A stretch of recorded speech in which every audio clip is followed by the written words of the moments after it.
there's some enthusiasm about establishing this kind of precedent. So I don't look. I think that many of us, including the ACLU, will very forcefully make the arguments in all levels of the judiciary that this prosecution is unconstitutional. But I don't want anyone to think that the courts are necessarily a backstop here. The best chance to prevent this precedent from getting set is now, not later. If you look at the history of the Espionage Act, it's an archaic legal structure that was dormant for decades. Um, you can clearly see, even from the beginning, 100 years ago, that the lawmakers were worried about the possible abuse of the act against the press and freedom of expression. Um, would you be would you use such a strong words as saying this is an abuse of the act in the case of Julian I wouldn't Assange? hesitate. I wouldn't hesitate to say that. That I mean, I've used stronger words than that. I think this is a catastrophe. Um, we have called for these charges to be dropped. We have called for the extradition efforts to be dropped. It's an abuse of the act, but more than that, it's an abuse of press freedom, which is a pillar of any kind of liberal democracy. And as we're going to get to, um, it's hugely consequential, not just for our own society and our own democracy, but for the protection of journalists around the world. I mean, one case jumps out. There is a Wall Street Journal reporter, Evan Gershkovich, who's being held in a Russian jail right now. I think Americans rightly consider this an outrage. But what is it that we're outraged about? We're outraged that the Russians would purport to apply their unjust law to an American journalist who is just doing his job. And now, how can we honestly distinguish that from the situation of Julian, who, as you said before, is an Australian journalist who is working overseas? And why should our criminal secrecy law apply extraterritorially in that way? Now, I think most Americans would say the difference is that we have a fair legal system and Russia doesn't. But if you're using the Espionage Act as your example of what a fair legal system is, and more than that, if you're using an espionage prosecution against a journalist as your example of a fair legal system, that argument is not going to get you very far, either here or particularly abroad. Well, is there any material difference between the two cases of Evan Gershkovich of the Wall Street Journal in Russia and Julian Assange in the United States? Apart from the fact that actually Gershkovich was in Russia and Julian never did any publishing Well, in the United States. yeah, I mean, again, I don't know the particulars because I don't know what Evan is charged with. I don't know what evidence the Russians purport to have against him. I don't know whether it's trumped up factually and legally. I don't know. What I'm talking is in terms of abstraction and in terms of precedent, the way that I need to think about this. What will be the effect of a conviction of Assange on our ability to object to an arrest of an Evan Gershkovich? So I have no idea what the particulars of that case are because they have been less public, right? At least here, we can see the indictment of Assange in all its glory. We can read all of the charges and all of the innuendo and all of the irrelevancy that was thrown into it, and judge for ourselves whether we think that the acts that are alleged constitute crimes. In the Russian system, we're not able to do that, so we don't know. But as a matter of precedent, we are handcuffing ourselves in our ability to object to these kinds of outrages when they happen overseas. Not that long ago, the Department of Justice in the U.S. did issue sort of a press guidelines on where and how far they could go in terms of messing with reporters and their work. Uh, it was my feeling reading through the press releases on that and through the guidelines that there was a possible attempt to distinguish between U.S. journalists and foreign journalists in that effect. Would that be the right sort of feeling that you got out of it as well? Or? I think to some extent maybe, but I also think that there was a little bit of signaling there that this Justice Department would not have brought this case. Which I think we know to be true because the people who are running this Justice Department are more or less the people who were running the Obama Justice Department and the ones who decided not to do that. The problem is there is this very strong institutional tradition among the career lawyers at the Justice Department not to just change their position because there's been a change in administration. So even though they would not have brought this case, there's it's seen as sort of against their best traditions just to drop it. And so I think now, of course, now that Julian has spent more than 5 years in a maximum security prison at Belmarsh, um, all kinds of possibilities open up that may not have been available 2 or 3 or 4 years ago when this team, you know, came into power. Because at this point, hyperpowers don't like to say, "Sorry, we messed up and we changed our mind." They like to save face when they change course, and I do think that now dropping the extradition could be justified on the ground that even if you think that Julian should have been punished, he was. And that 5 years is actually quite a long sentence in the U.S. system for the kinds of charges that are involved here. Um, it's certainly almost as much time as Chelsea Manning, who was the leaker, spent imprisoned in relation to the same crime. So I really do hold out some hope that there are pathways here to resolve this that don't further erode U.S. soft power. I do think that, and I'm sure you share this view, um, that U.S. policymakers have not quite digested what a blow to U.S. soft power this case has already been, and how much worse that's going to be when we see images of a shackled Julian Assange in an American courtroom, a stone's throw from the White House and the Justice Department, being locked up for what the world, if not the U.S. government, considers to have been public interest journalism. Well, I can testify to the blow to the soft power of the United States when it comes to every major Latin American country south of the U.S. border. I've met 5 presidents in these countries who all are deeply concerned about the implication of the case towards their own journalists. That's right. But so this is a political decision that needs to be taken. Isn't that just a reflection of the fact that this is a political case and a political persecution, if you will? Well, it's certainly a political case. There's no question about that, and you can even see just the fact that the case was investigated fully under an administration that then concluded that the charges should not be brought, and then with no further investigation, the charges were brought just because of a change of political administration.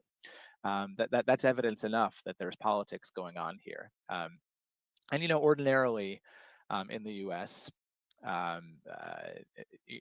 There is supposed to be a separation of the political leaders from the Justice Department. Um, but I think the fact that you're now seeing President Biden answer questions about this case and not just deflect them Mm, to the Justice Department, but actually give answers, mm, reflects their now growing understanding that there is an important diplomatic valence to this case, and it's extremely helpful when you have the Australian government advocating for a resolution, when you have other heads of state bringing it up in their meetings. And I know that's one of the things mm, that you talk to them about when you're meeting with heads of mm. state. Put this on your agenda. Make sure that it gets mentioned every time you're having contact with people in the State Department or people in the White House. Just make sure they keep hearing about it. I heard a story that when the top lawyer for a major US media organization was speaking to someone in the White House, he brought up this case, and the person in the White House said, "Wow, I didn't realize this was important enough to you that you would put this on your agenda to Mm. meet with me." So these are really important levers that I think, and you need to keep that pressure on, because Mm. yes, as you say, it's at a minimum a mix of law and politics, and now that Julian has essentially served his sentence before trial, it's time for us to find a way to end this case. I agree. But finally, the courts in London are now going to give their verdict on whether their question of assurances that Julian will have is sufficiently good enough. The U.S. government was asked, will he be able to rely on First Amendment protection? And the answer was he can seek to rely on First Amendment protection. I'm paraphrasing, of course, but it's almost comical because Barely. that is It's an answer that is it's no. almost a direct quote. Not only did they, well, they didn't even say what position they would take in urging the court to resolve that question. So they didn't even say we would support his assertion of First Amendment rights. They said it is the court's decision. And I can assure you that when it gets to the court, the US position will be there is no First Amendment right here. And we would apply that equally to an American because we don't think that what went on here was journalism. We've defined it as something else. And once we define it as something else, as a conspiracy, we don't have to be worried about the First Amendment in this context. But, I've said this before. National security investigative journalism is always a conspiracy. That is what it is by definition. Journalists are conspiring with people who have access to privileged and sensitive information to pry it away from classification systems and share it with the public in the name of democracy. That it's just never been charged as a conspiracy before, but of course it is, right? That is by nature what the best kind of journalism is. You were trying to pierce a government's monopoly on information that in a democracy the public has a right to know and a need to know. Those assurances were not even a half-hearted attempt to make the case that there's going to be a fair trial in the United States. Well, the only negative aspect of the fact that if he's giving the opportunity to appeal, that means more prison time, more delays. Maybe that is the point, to delay everything until after the elections in the United States and even elections in the United Kingdom. But let's see how things go. But we, of course, hope that this will come to a closure very soon, because this has gone on for way too long. Thank you so much, Ben, for spending the time with me. Thank you, Kristen, for inviting me.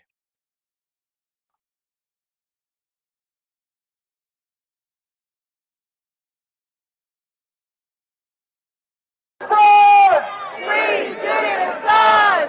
Free Julian Assange! No! Free Julian Assange! No! Free Julian Assange! Free Julian Assange! Free Julian Assange! Free Julian Assange!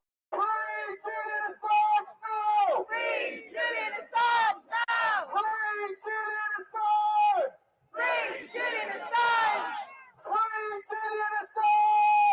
Free Julian Assange! Free Julian Assange! Free Julian Assange!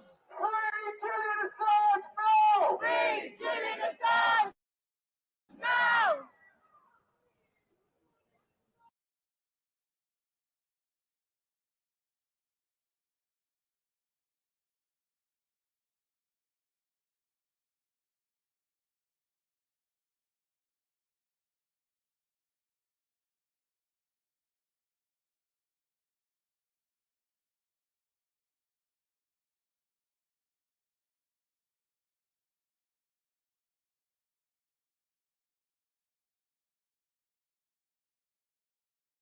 Like pissing people on the left off and on the liberal left off, so maybe I'll like throw them a bone with this.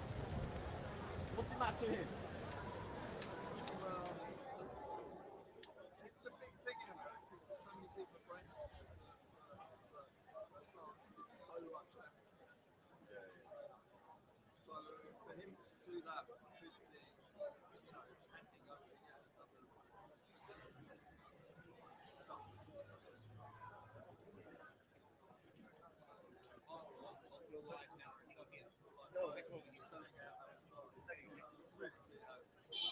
So whatever Biden said,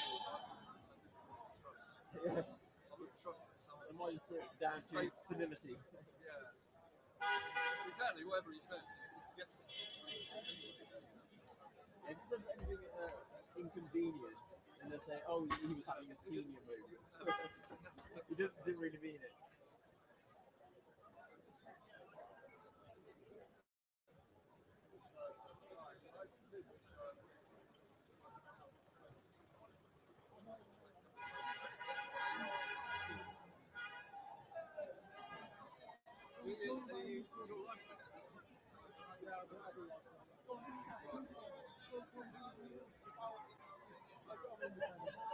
Gordon's got a huge fan base on TikTok. How much is it? Like hundreds of thousands.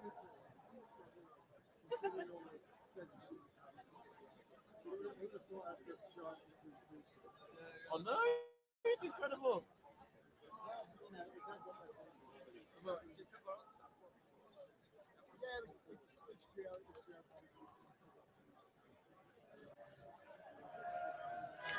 Right, greetings everybody. I'm back.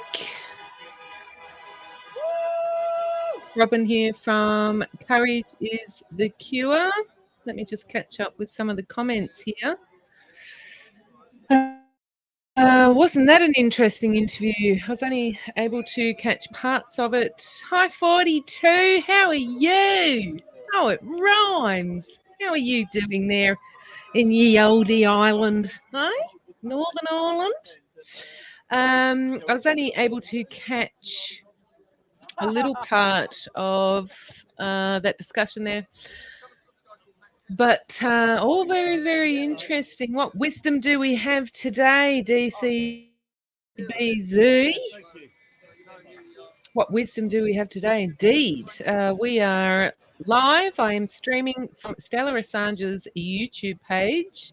Stella Assange is none other than Julian Assange's wife. And we are back at the London court to see what happens in regards to his extradition to the US. Another comment from 42. I started streaming to PooTube, everybody, so we're getting PooTube comments in. 42. I wonder, did the people with Irish and Palestinian flags turn up at the wrong protest? Oh, you make me laugh. Well, you know, we're all humans. We're all made of the same thing. Think some people, maybe not. All of these psychopaths and sociopaths and reprobates, they're not made of the same stuff that you and I are. But generally, the human species. Well, that's debatable now, isn't it? Too. I've got to remember I'm streaming to PooTube. Got to remember. Can't talk about those things now. Community guidelines and standards. Everybody, right? Martin Taylor. The Pacific Boils, as our Prime Minister Anthony Albanese prepares Australian troops to fly to French Noumea. I'm not familiar with that place. To quash native... Oh, we're back. Oh, shush. Hi, I'm Matt Ho here outside the Royal Courts of Justice for Julian Assange's extradition hearing.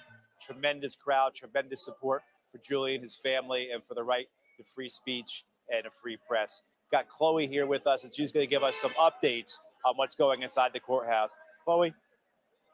Hi, thank you. Okay, a couple of updates. First is that Julian is not inside the court. He was not well enough to attend. And I think, of course, that speaks to the ongoing torture and conditions that Julian is living within. Right. And it's important that we don't forget those at any part. Secondly, is that the assurance around the death penalty has been accepted because it is legally binding. So there will be no death penalty for Julian upon arrival in America. They are now getting into the discussion around the First Amendment, which we knew would be the issue. And what's fascinating here is the US government, for the first time, is arguing that there is a distinction between nationality and citizenship, and that is kind of what is happening at this moment. So the US states that non-US citizenship may just be one factor in denying the applicability of First Amendment rights. James Lewis, KC, sorry, let me get my tweets up, so the US states that the so-called assurance is adequate, but because the judges will take solemn notice of it, but the US accepts that the assurance cannot bind the court. They have then, the American government, gone into a conversation now about the difference between nationality and citizenship. It is the first time they have made this distinction. I mean, I'm reading these tweets as they are coming in, so it's all we're very much reading it as it's happening. I mean, it sounds more like weasel words. It's a complete fudging of the law and the words. They're bringing up Guantanamo Bay as previous prisoners that the British government sent to Guantanamo, and maybe the British government doesn't need to be so concerned about residency as opposed to a British national. So this is where we are at the moment. The United States government is essentially arguing that the assurance is that Julian will not be discriminated against based on his nationality rather than his citizenship. They argue for the first time that this is an important distinction. So this is what's happening now. We're in the weeds of it essentially, but what it does feel like is it's moving quickly. A lot has been discussed already. Julian's defense has already spoken. We're now listening to the American arguments. When I hear you say that, Chloe, I'm struck by what the United States is trying to do here. Yeah. Set a precedent. Yes. So by making this distinction between citizenship and nationality, again, as you said, getting into the weeds, getting past this idea, moving past this idea that you know, in our First Amendment in the United States, it references the right to free speech, as free speech is above and beyond anything a government can provide. It is endowed to us, as they say. And so what they're trying to do here is parse that and make it so that there's a technical distinction that they can utilize. Yes, right? yes. I mean, we're still dealing with the wording "seek to rely." Right. That is what all this is about. And what the Americans have said so far in the court is that that is a good enough assurance because they will take it very seriously, as if that is any kind of assurance at all. So again, we're still dealing with this Orwellian, bizarre, strange fudging of language. But things are moving quickly, and I'm hoping to come back to you with another update shortly. Absolutely, we have to keep in mind that these are all the same people that have been in power for decades. So all those who brought us the global war on terror, for example, are those who are now saying you can trust us. Yes, exactly. Yes. So, all right. Yes. Well, thank you, Chloe. Thank you so much. See you later. Bye bye. We have a whole bunch of folks here today with us outside this extradition hearing who we want to hear from. I'm going to bring in Crispin, who is here today. Crispin, come in. You let the folks know who you are and what you do. I'm Crispin Flintoff. I present a show on YouTube called Not the Andrew Marr Show. The reason why I do that is because the media in this country is just not presenting the truth, and it's so biased that I had to do it myself. I had to set something up myself, and it's growing all the time. We get more and more people signing up to watch it live on Zoom as well. And I'm here because I'm aware that the truth is not being told, and the person who was really pushing for the truth to come out, Julian Assange, has been locked up for no good reason other than that he was telling the truth. Right, he's being punished. I mean, this is vengeance, right? He embarrassed the empire. He's the one who told about the war crimes, and so now he's going to be wrapped up. Yeah. And we were talking earlier, and I know there's something that you wanted to impart, what you wanted to say about what you wanted to see come about today. Well, I mean, what would be the best thing? Because we don't have much good news. We don't have much hope with the constant bias and darkness of what's going on. Sorry. But if Julian were to be released today, we would all just be not only in the sunshine here, but in the sunshine of the spirit. We'd feel liberation. We'd feel we could talk about things. Everything would be more open, and we'd have a positivity about us. At the moment, there's a cloud hanging over us because we don't know what we can say. We don't know how far we can go. We're all worried we're being taped, we're being tapped, we're being investigated, scrutinised by secret people who don't know where they are. I mean, this fear that they've generated is a lot to do with Julian Assange's case. And we see it, I mean, another truck honking, right? So many people are behind this because they know the stakes. And for you, what are those stakes? Actually, let me take that back, because let's talk about the positives here, because we're being rightfully so, but we're very concerned about the implications of all this, what the consequences are going to be. But in terms of if Julian, if extradition is denied today, what does that mean to you in terms of like a victory? If it's If it's denied, in terms of oh, if they deny the if they extradition, deny, right. for you, how do you take that as a victory? I think that shows that protests and campaigning and constant pressure on power pays off, and you know that's what we need as a world. We need to know that we can change things, that we're not being controlled by a small number of people who tell us what we can say or what we can't say. If a number of people from all over the world, I mean, the Assange campaign spans every country in the world. Right. And there's so many, I mean, Stella Assange is going everywhere trying to get support. So it just shows if we can win today, then that matters, that changes things. We can overcome small number of people with a lot of power and you know, it's a lighter place to live in. Yeah, well and rightly said, Crispin. I appreciate it. Thank you for being out here. Thanks for everything for your support. We have a lot of support around the world, as Crispin was talking about, not just here, but throughout the world. And we're going to go now to some videos from the support from Australia. I want to note that the Australian embassy is literally just on the other side of the block here from us. So the Australians, who of course have been actually supportive of their citizen, Julian Assange, many Australians have sent in videos, and we're going to show you some of those videos now.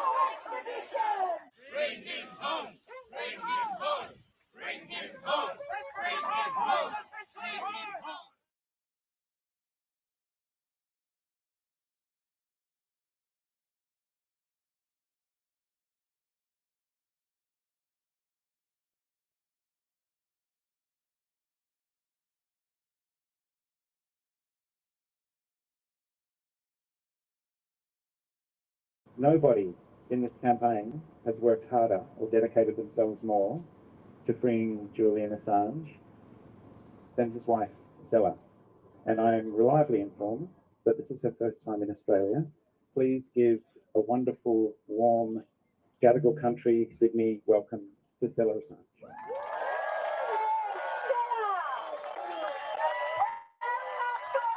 Thanks, Scott.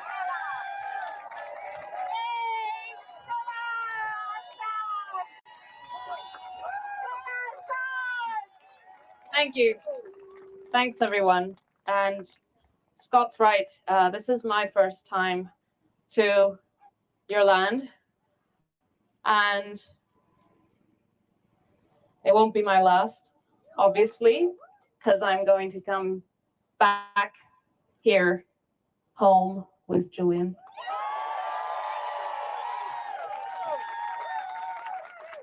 And our kids, who are Australian citizens, will come home too.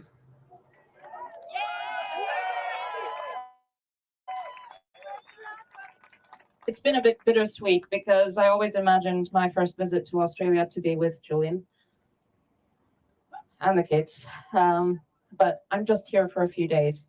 Obviously, the context for this trip was going to be President Biden and the Quad meeting, but they bailed. But I wanted to come here and be able to speak to all of you, because I want to tell you that you guys are at the forefront of a global movement for justice, a global movement that converges on one man, but the meaning of which goes far beyond Julian's freedom. It's not just Julian who has lost his freedom, but all of us. Because in order to keep Julian in prison, they have had to corrupt their own rules and their own principles. But we've reached a point now, I really feel it, We've reached a turning point because they know that we know that they are wrong and that they are cruel and that they are torturing Julian because he did the right thing, because he's in prison because he exposed the crimes of others.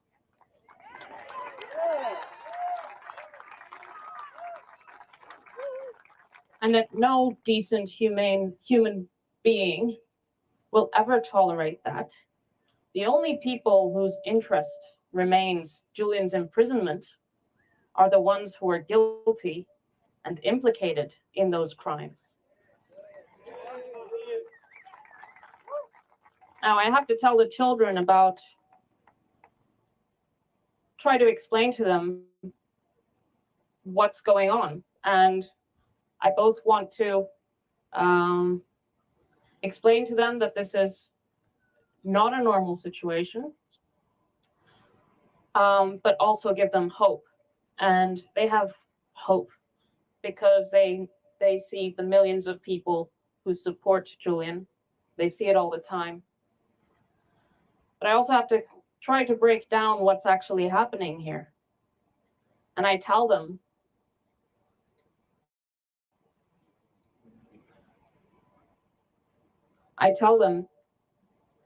that Julian showed the world that bad people were doing bad things. And those bad people then got so angry that they put him in a prison and they're holding the keys to his prison cell. But that millions of people are fighting for those keys back. And all of you, each of you, are part of that fight. And there are millions around the world. I've been traveling to Italy, to Germany, in Mexico. John and Gabriel have just been in Mexico, and they were traveling throughout Latin America.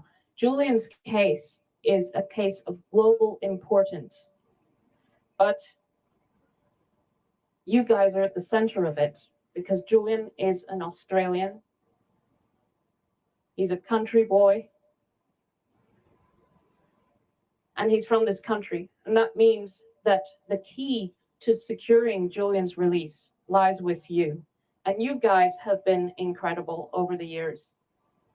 I mean, I was just in Canberra and I had a meeting in a packed out room of parliamentarians. There was standing room only. And they were from every party. It's really just the entire political spectrum who is now saying enough is enough. I agree with what has been said here, but let's not lose sight of what an achievement this has been, because a few years ago, there was radio silence. And apart from Scott and a few others, people were silent about what was happening, what was being done to Julian. And there has been a sea change. And I'll tell you why. Because of you. Because you know how politicians are. They have opinions about all sorts of things. Sometimes they're the right opinions, but they won't express them unless they think it will further their political career. But you guys have made a very clear signal about what will further their political career. And you need to keep that going. You guys need to shout louder, fight harder, put the pressure on each of your representatives. Make Julian's situation visible everywhere, every day. On your cars, on your shirts, every day. You tell all your friends, you talk about it with your family members, you meet with your MPs, and you make sure that Julian stays top priority until he steps out of that prison. Until he comes home to us, to all of us.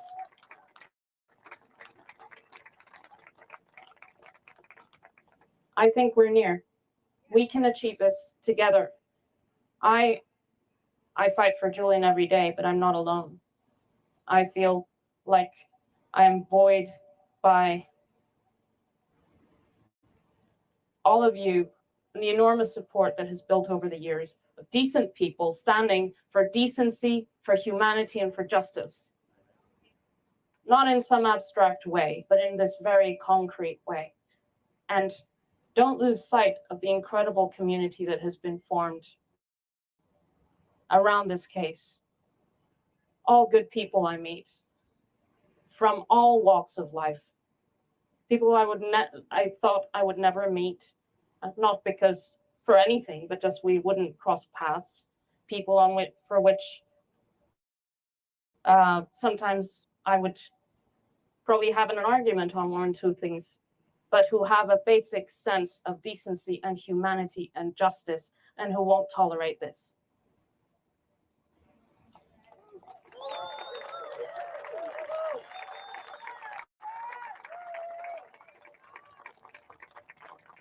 Julian knows I'm here today. Obviously, I spoke to him this morning.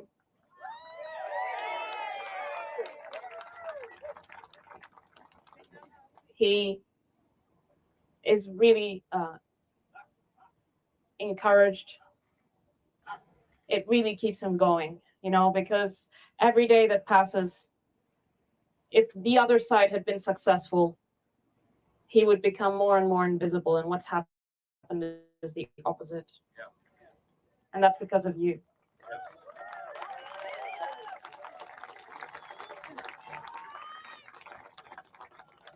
I want you guys to know that Julian appreciates each and every one of you, and that he knows that without you, he would never be able to be free. But now we have hope. We have real hope that Julian will be able to step out into the sun once more.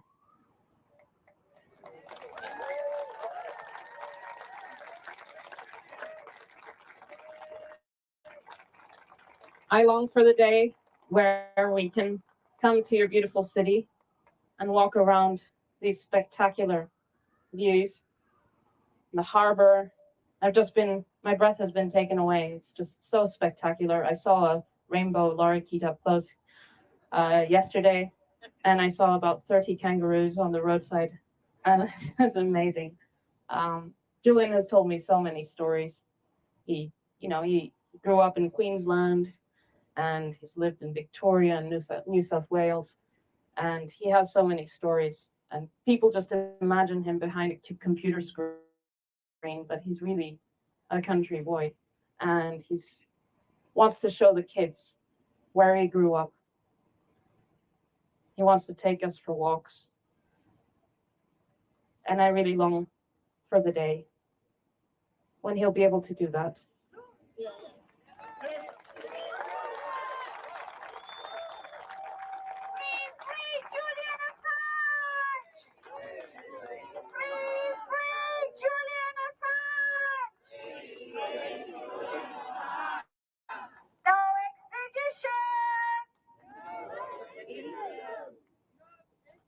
Thank you. Yes, it's important. No extradition, but not just that. Freedom.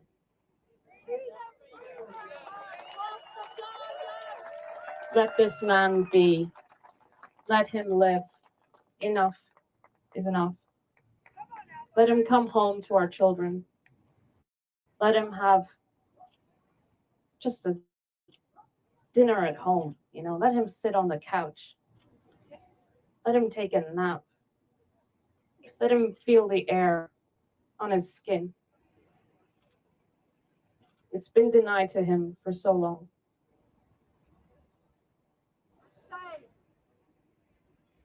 I really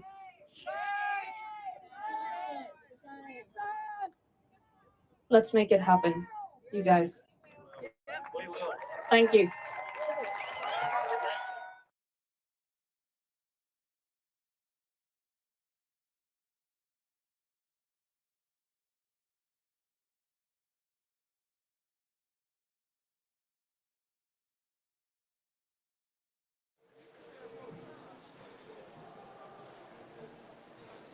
Hi. So as we mentioned earlier, we've got amazing supporters and activists from around the world.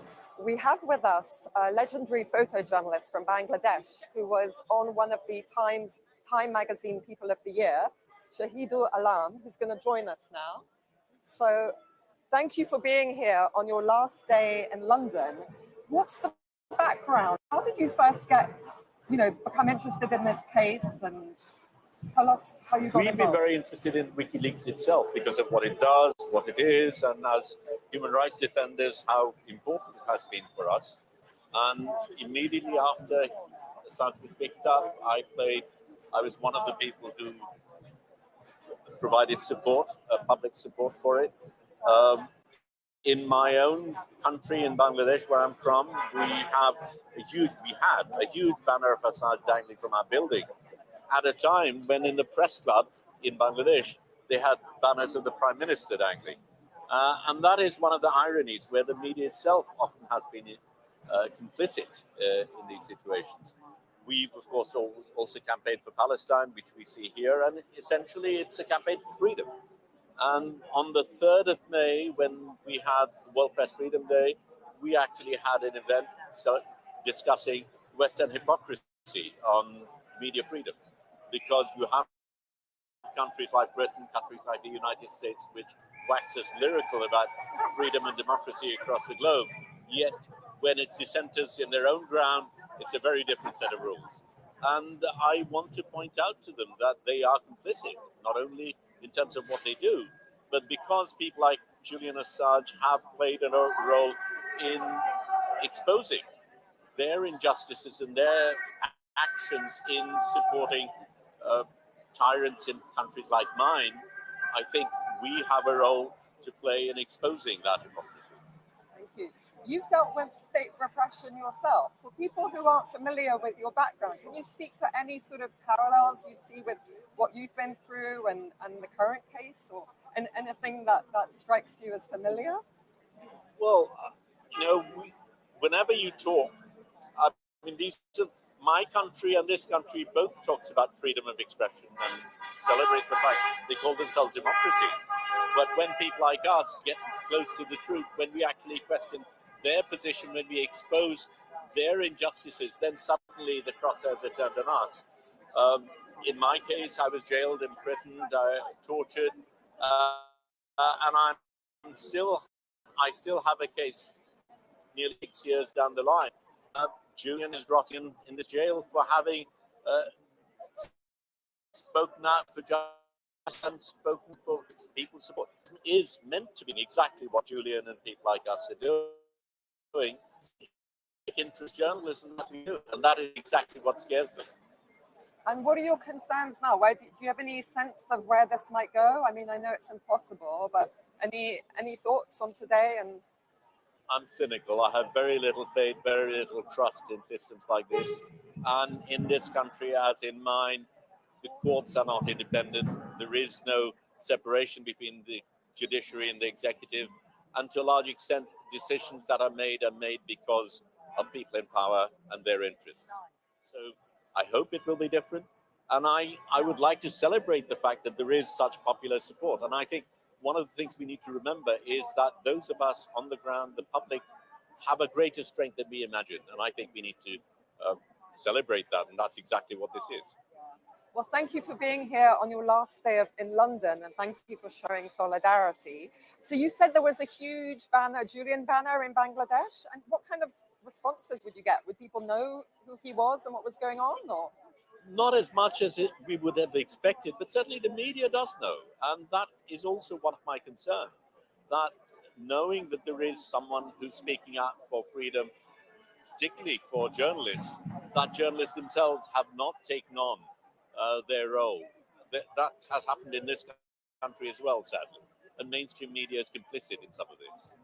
And where is best to follow you? On Twitter or Instagram? Where can people keep up with? In Bangladesh, Facebook is far more popular than Twitter is, but I'm there on all of those platforms. All of the platforms. We fight everywhere we can. Exactly. Can you show your Oh lovely... yes, this is something I actually had made specifically for this occasion and for this movement.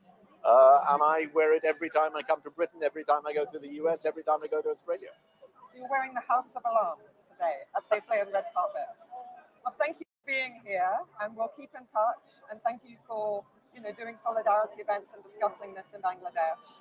And I hope your case doesn't keep going on and on and on. As we've said earlier, unfortunately, the process is the punishment. But I'm free, Julian Assange.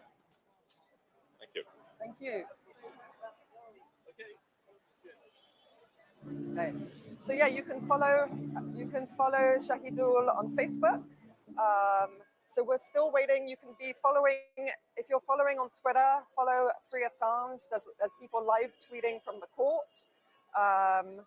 Curious again, thank you for being with us on the live stream. Would love to hear where you're following the case from. Any messages you want to send, Stella and the team will be looking at all those. So thank you for all the solidarity you're showing. I don't know if you can hear it on the live stream, but there's so much noise in the streets. Basically, buses, cars are often honking when they come through. There's literally people from every walk of life. So it's really powerful being here. Unfortunately, I gather Julian is not in the hearing today. I don't have specific details if that's a health issue, I'm not sure. But I'm certainly following the live Twitter feed on Free Assange closely. So yeah, let us know where you're at and any questions you want to raise. And just thank you for paying attention, as I said. They want us to be distracted. They want to, they just want to keep Julian wasting away in Belmarsh with all these long hearings. So just thank you for paying attention.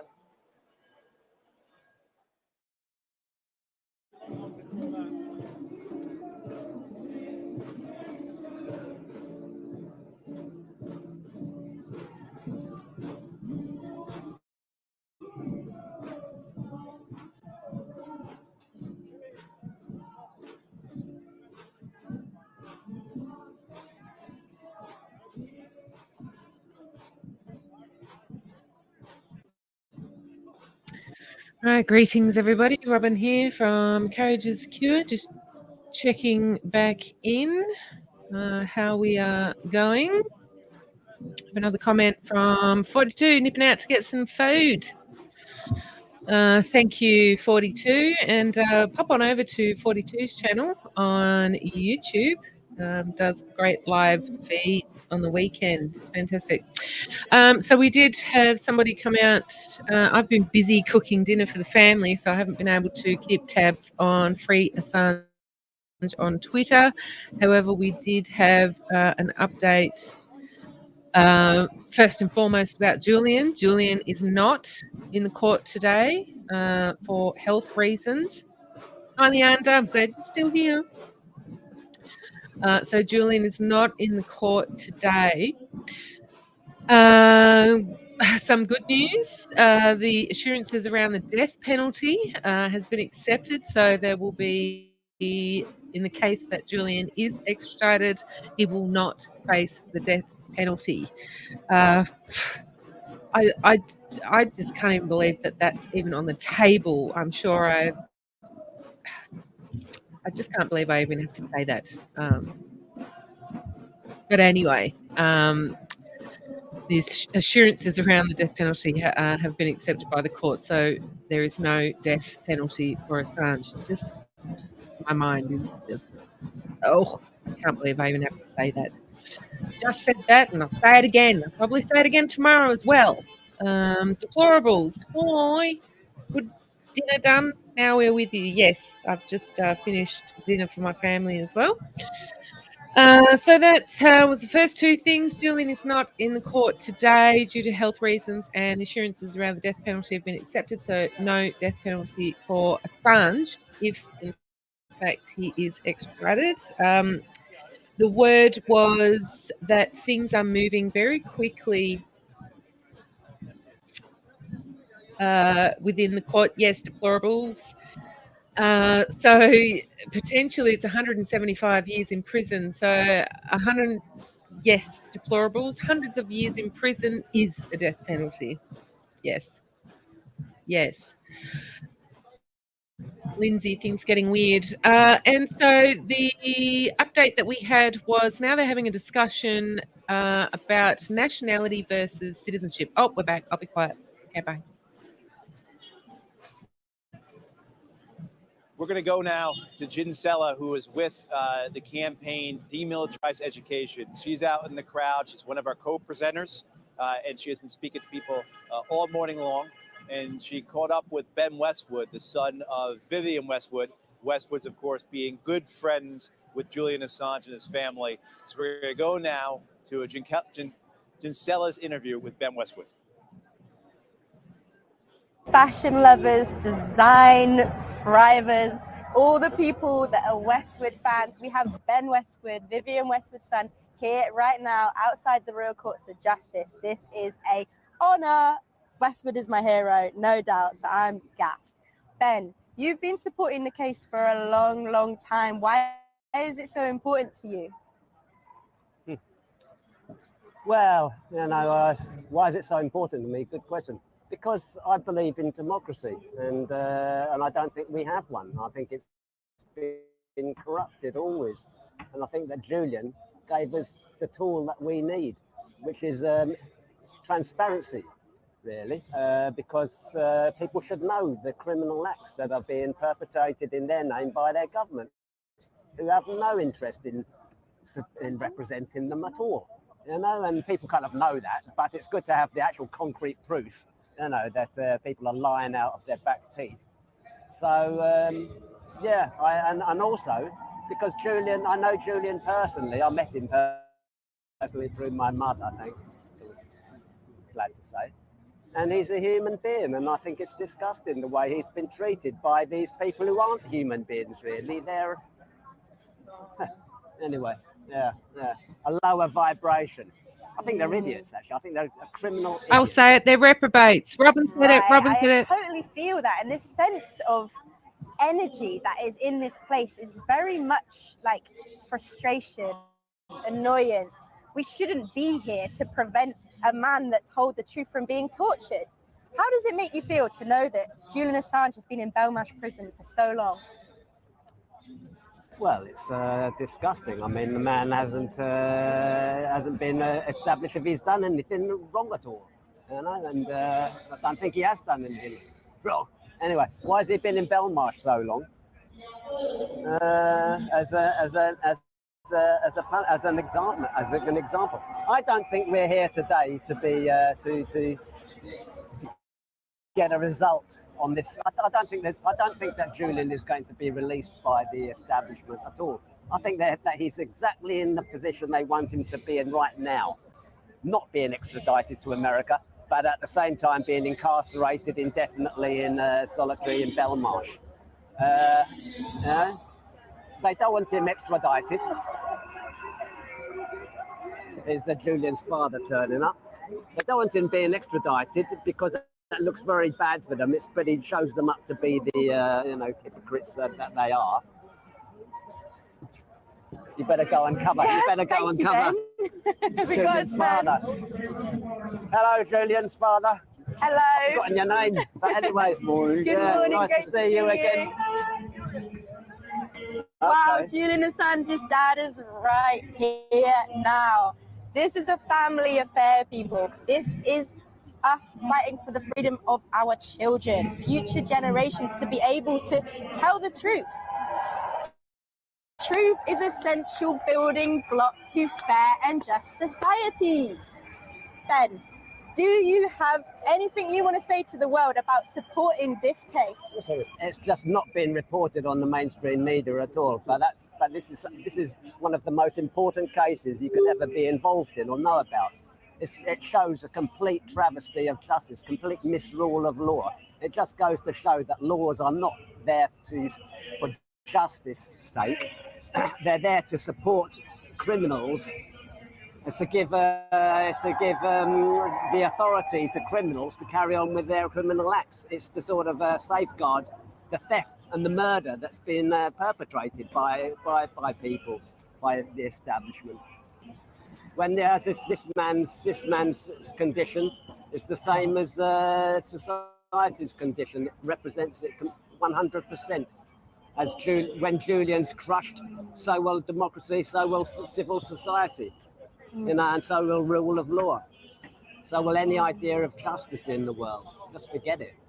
That's fascinating. It really is this encapsulation of how Julian's imprisonment is a representation of the imprisonment we face in society. Ben, when you met Julian Assange, what did you talk about? What kind of vibes did you get from him? Julian Assange is really nice. I mean, we were making food for him and taking it to him in the Ecuadorian embassy. The last time I saw him was just after my son was born, and we took him to took my son to the embassy, and Julian, and he started to cry a bit for some reason or other. And Julian asked if he could hold him, and he was holding him and bobbing him about. And he was telling us a story about how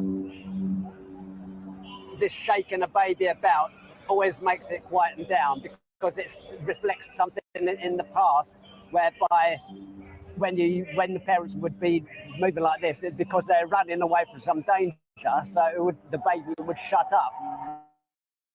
So this is why the babies always go quiet when you rock them. Anyway, so he's a very nice man, and I was very honoured to have him hold my son. Yeah, I think he's a lovely human being. I think it's disgusting what's being done to him. Really disgusting. Just how the law can disregard any information at all. Just say we're not interested in that. We're interested in this. That we say is important. They just make it up as they go along. Thank you, Ben, and thank you to the whole Westwood family for your continued platform for injustice and helping the world just see and expose all these things which we know are criminal. Yeah, right. Ben, there has been suggestions that the CIA was trying to kill Julian Assange. Do you know anything about this? I don't know. No, but we've heard this. This has been the case. Apparently, Donald Trump's big idea was to have him have somewhere or other have him killed in the embassy in Britain.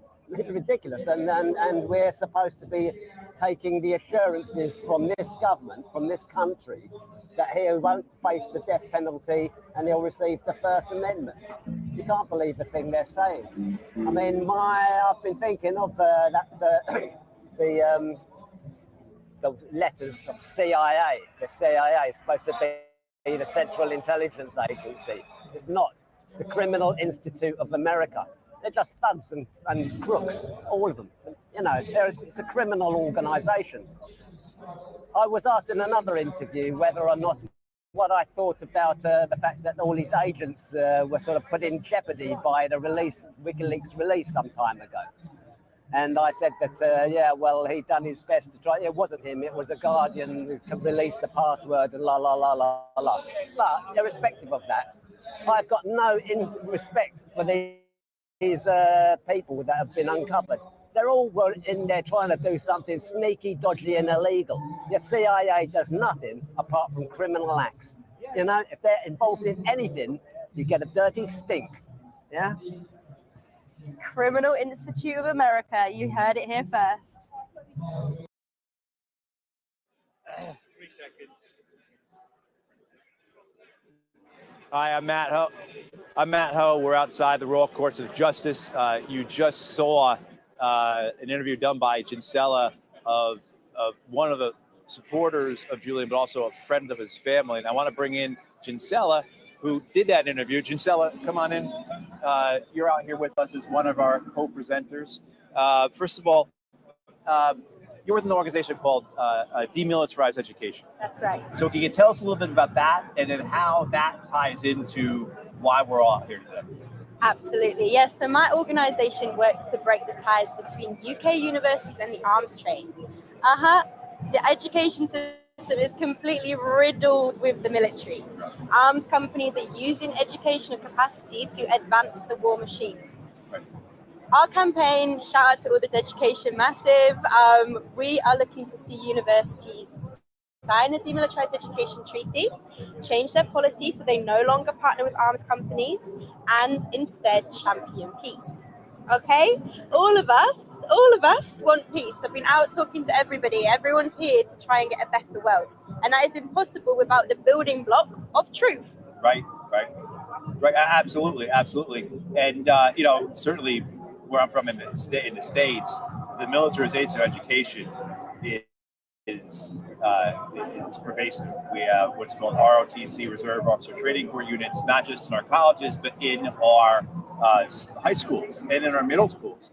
And they actually teach classes. So do you see that as well, like this push on education, this push to like give their version of the truth as opposed to obviously what they're trying to suppress? Absolutely. It is the politicization of our education. Most British people don't know that over £90 million has been spent since 2012 promoting military ethos in schools. Wow. That's primary and secondary schools. Right. This is our children, teaching them how to aggressively defend their own interests and be prepared to use force to do so. And people are wondering why there's so much violence. Right. You know, for me, education is the architecture of our society. And while we're lining it with all these war political agendas, there's no way that we're going to be able to inspire a civilization beyond it, beyond the needless suffering that we see today. And yeah, in the US, it's an absolute state because, of course, you have some of the biggest universities with huge endowment funds, and there's an issue with marketized education in general, right? In the same way that right now market forces are controlling our political agendas, Right. they're also controlling our academic agendas. Right. This is dangerous because suddenly education has lost its capacity to be an explorative space for the advancement of humankind. Right. And instead it becomes a place for the advancement of profit. Right. And so in terms of like with the money in all this, how do you argue for more education versus more war if people know about the realities of war, right? You know, I would say too, we have in the United States with our militaries recruiting problems. All the services, with the exception of the Marine Corps, but the Army, the Navy, the Air Force, they're all having problems. They're running tens and tens of thousands of recruits short every year. And some of it is because people understand the reality of war. They don't want to go and join a military that's going to go and do these war crimes. So this, how does this play into what you all do? And again, how it relates to here, outside next year's here. You know what, Matt? Like, the facade has gone. Trust is at an all-time low. You can't just buy these people into your wars anymore. Right. You can't delude them that like they are doing this for some moral purpose to protect their country when we have been watching, thanks to Julian Assange, thanks to many other independent journalists, the realities of British and US foreign policy and beyond. So right now we're looking at this hearing and I'm just kind of, you have to laugh because everyone at home watching, we know this is corrupt.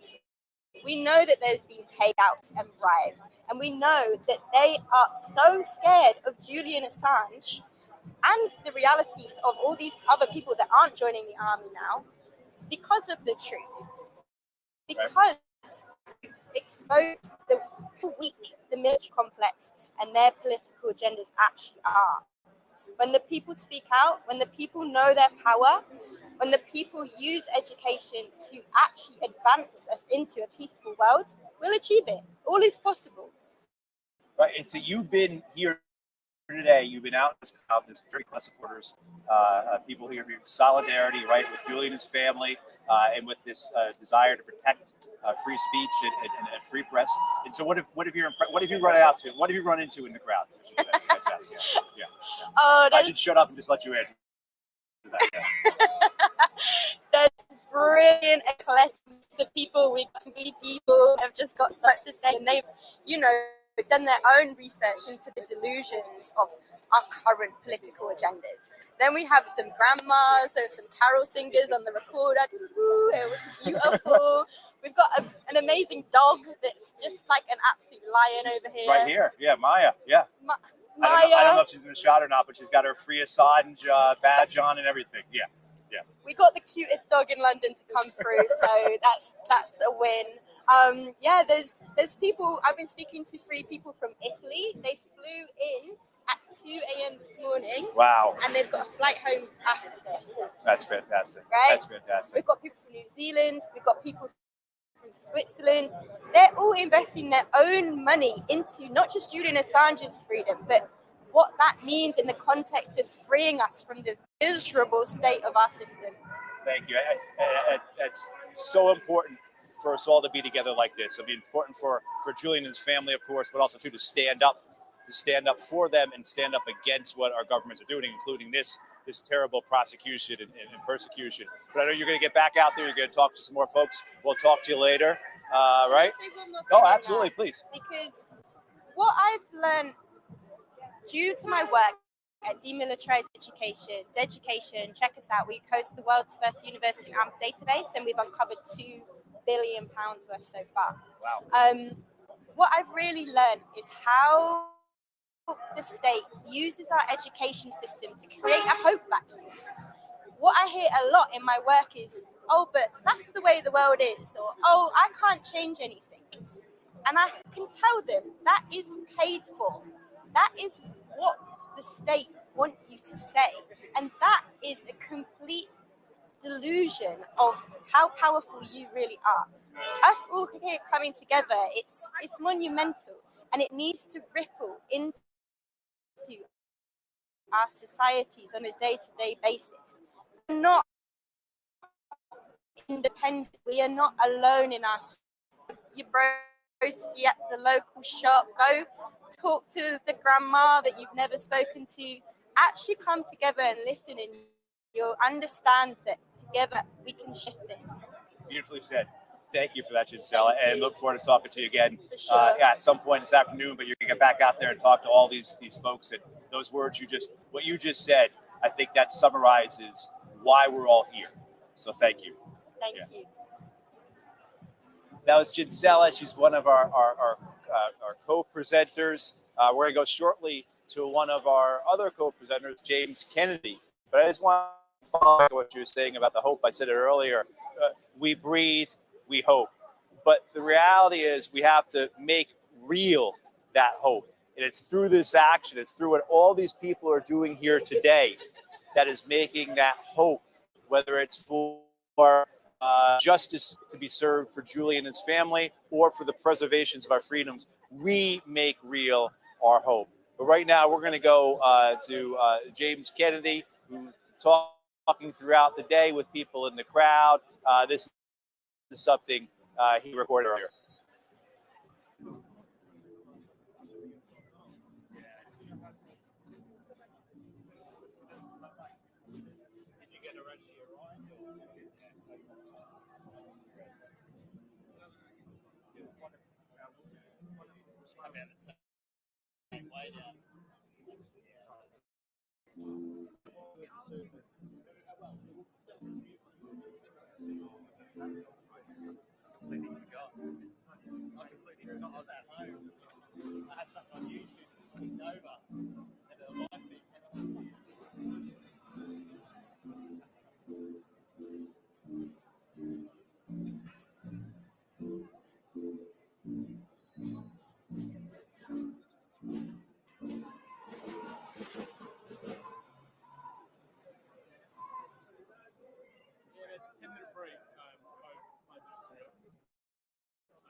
Hi everyone, I'm back again. So while we wait for this interview to be presented, Jinsella there was talking to Ben Westwood, Vivian Westwood's son, and she posed the question about the alleged plot to assassinate Julian Assange while he was in the Ecuadorian embassy.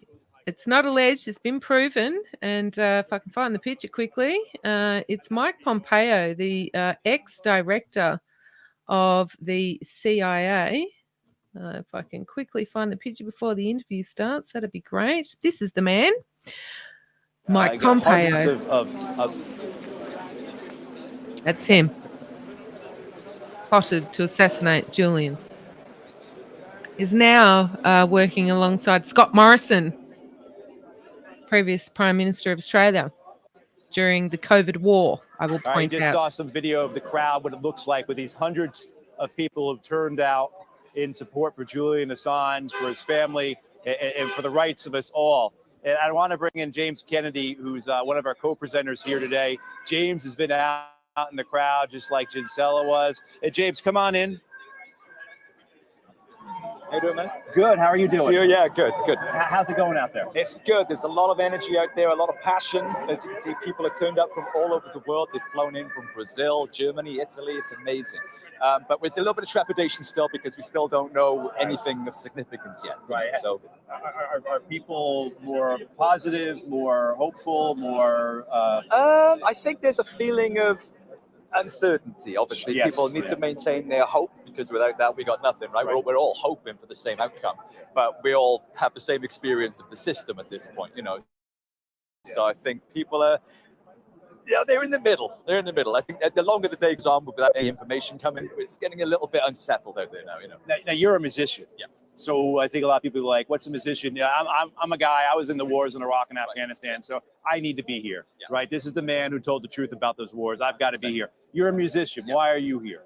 Well, I'm a musician, but I'm also what Julian is doing is and people like Julian are doing is so relevant to all of our lives. I mean, you know, I'm a voter. I live in a democracy, a so-called democracy, and you know, to use Julian as a case point, you know, the freedom of the press and the power of journalism is an essential component of a true democracy. If we don't have the right to know, or the ability to know what our government is doing in our name and with our tax dollars, we don't live in an informed, true democracy. Right. So I may be a musician, but I'm a civilian first and foremost. And Julian speaks for me. He speaks for all of us. And Julian Assange should be free. Absolutely. Have you had some favorite moments today out in the crowd? They've all been great, man. Just meeting the people, like I say, who've come to support this cause. The people who are willing to come out, take a day off work, and stand and be counted on a hot sunny day. You know, when they've had to book hotels and transportation, stuff like that. Yeah. Like I said, there's some real great characters out there who've come and they brought their placards to get people honking and stuff, and people singing songs. It's a good feel. The right people are out here supporting the right side of history. So, but we just want the right outcome now, you know. Yeah, I mean, we're so inside. The court's going on right now. Hopefully, we'll have another update soon. But you know, the atmosphere's died down a little bit, but it'll pick back up again. They got to the point where it got so noisy, we were having a little bit of trouble talking. I bet inside the crowd it must have been just chaos. Yeah, well, I was here in February when they had the 2-day hearing back in February. Sort of thing then, but it was hammering down with rain then as well. So there was umbrellas everywhere. We get poked in the eye, and it was just as many people then. It was brilliant. So to have it on a sunny day, it makes a bit more of a difference. It's a bit more of a festival atmosphere here, but there is that underlying sense of dread as well that we may not get the outcome we want. So okay, so now you're here. You're standing with me, in front of the camera. What do you want people to know? Everyone needs to support this cause, because it's not just about the inhumane injustice against one man and his family. It is that, of course, but it's what this represents for all of us. If we are to live the pretense of a democracy, then under no circumstances should a man like Julian Assange or anybody else be in the dock or in Belmarsh prison for the crime of telling us the truth about the genuine and actual crimes that are being done by our government in our name. So everyone, whatever side of the political divide you're on, or whether you're on the fence about Julian, you have to support this cause, because of what it represents. It's so much bigger, so much more significant to all of our lives. Absolutely, yeah. I mean that's in tying. Then what do you want people to amplify the cause? I mean, it's not possible for everybody to be here today, and it's not necessary for everybody to be here today. But there is so much everybody can do in amplifying the information, tell people, have conversations, share the information on your social media feeds. It's so important. Lobby your local representative. Stick a flag up or a sticker in your car, wherever it is. But just make sure that this doesn't get brushed under the carpet and forgotten about, because it's so important. Yeah, absolutely, absolutely. James, I know you want to get back out there, talk to more people, and yeah, we'll catch up with you later. Thank you so much, man. All right, thank you, James. Yep. That was James Kennedy. He's a musician. He's out here working with us today, supporting Julian Assange and his family. He's been in the crowd talking to these hundreds of supporters. The environment here is absolutely terrific, but also too online. My understanding, I've been told, just one of the feeds on Twitter has had 55, 60,000 viewers consistently since we went online 4 hours ago. And so if you're watching this, please share it. Of course, like and subscribe. Comment as well, get involved in the conversation, but also or I should say most importantly, share it. Make sure other people know this is going on, particularly those who may not know what this is about, both in terms of the direct persecution and prosecution of Julian Assange, the cruelty being done to his family, but as well what this is, this threat, this very real danger, this assault on all of our rights. And now we're going to go to a video with Tim Dawson from the International Federation of Journalists, because that's such a key part of this, is the fact that Julian is a journalist. I mean, there can't be greater misinformation regarding this as to whether or not Julian is a journalist. He is. That's the first line of attack you hear from all over the place. But back home in the States, that's what they say. All this media establishment that doesn't want to support Julian, that's their excuse. Well, he's not a journalist. Well, he is a journalist. And Tim Dawson from the International Federation of Journalism has something to say in his support.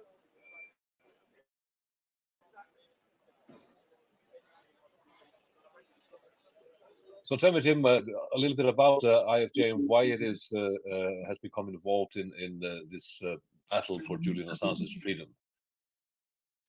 The International Federation of Journalists is a membership organisation comprised of journalists, trades unions and associations from all over the world. So we have something like 180 organisations in membership representing 600,000 journalists around the world.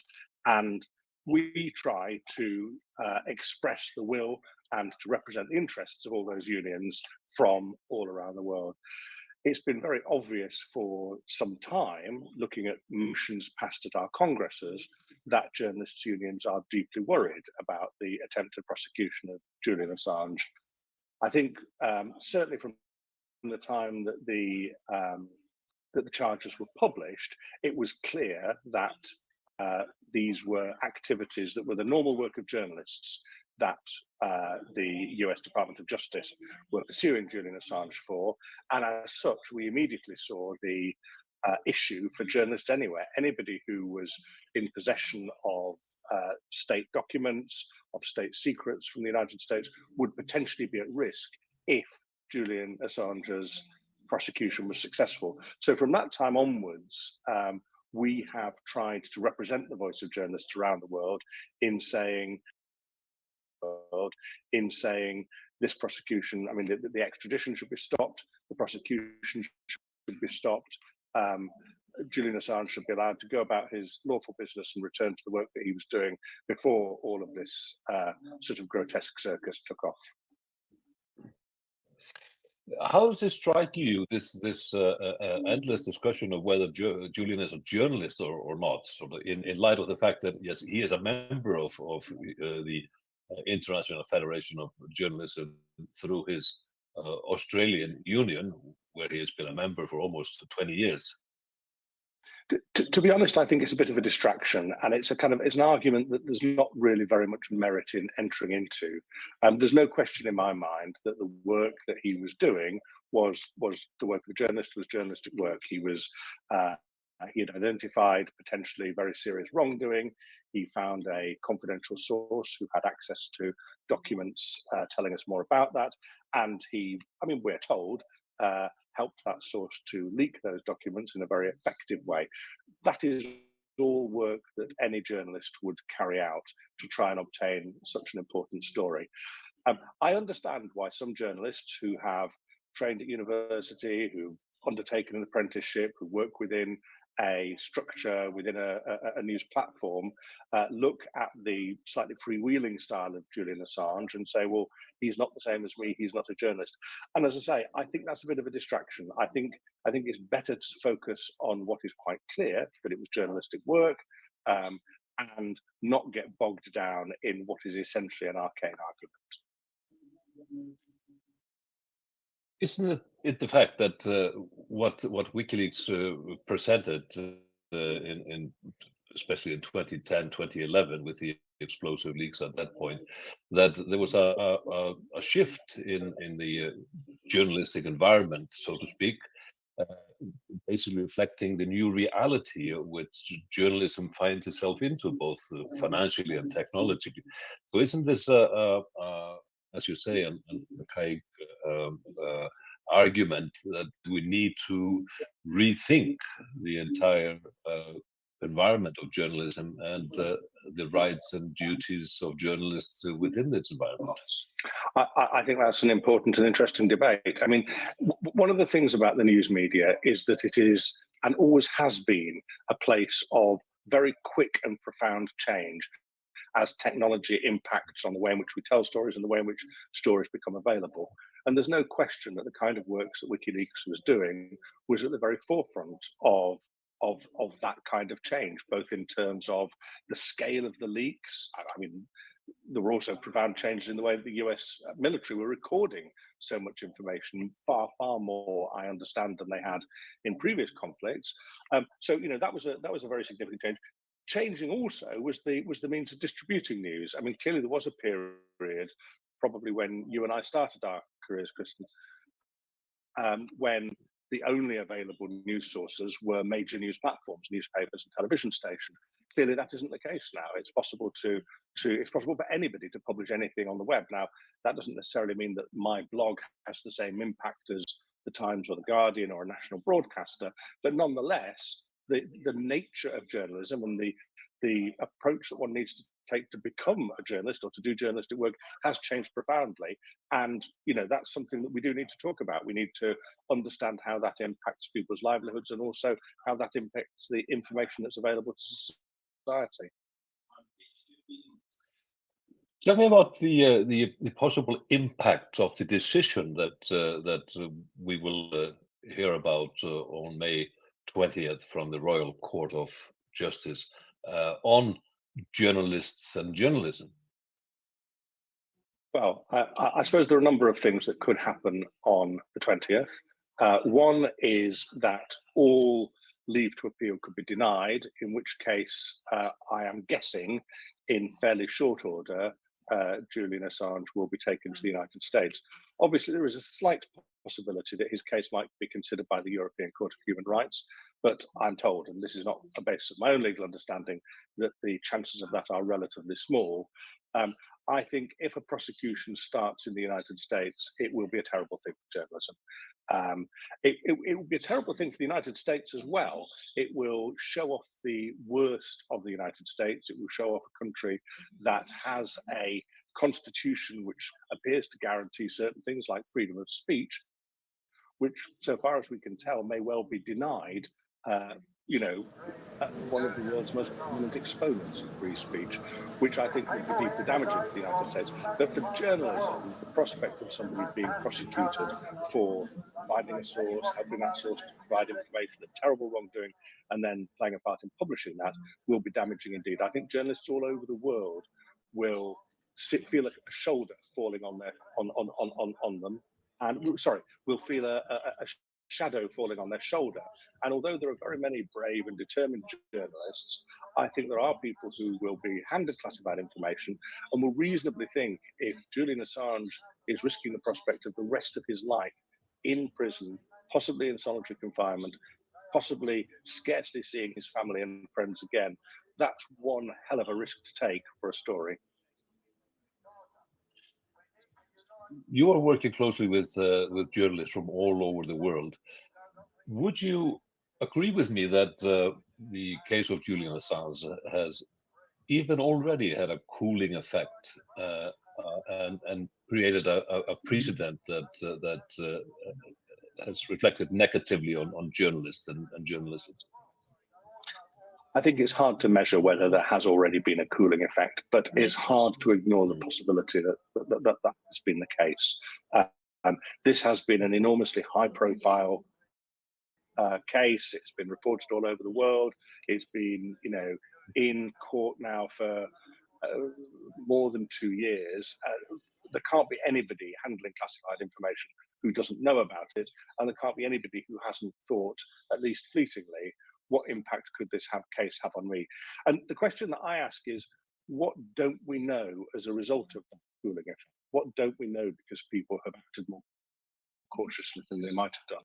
We know so much as a result of extraordinary investigative journalism, from cases like thalidomide in this country to the Paradise Papers, the Panama Papers, revelations about how our societies are organized, sometimes for the benefit of a tiny number of people. They're all the result of really important investigative journalism.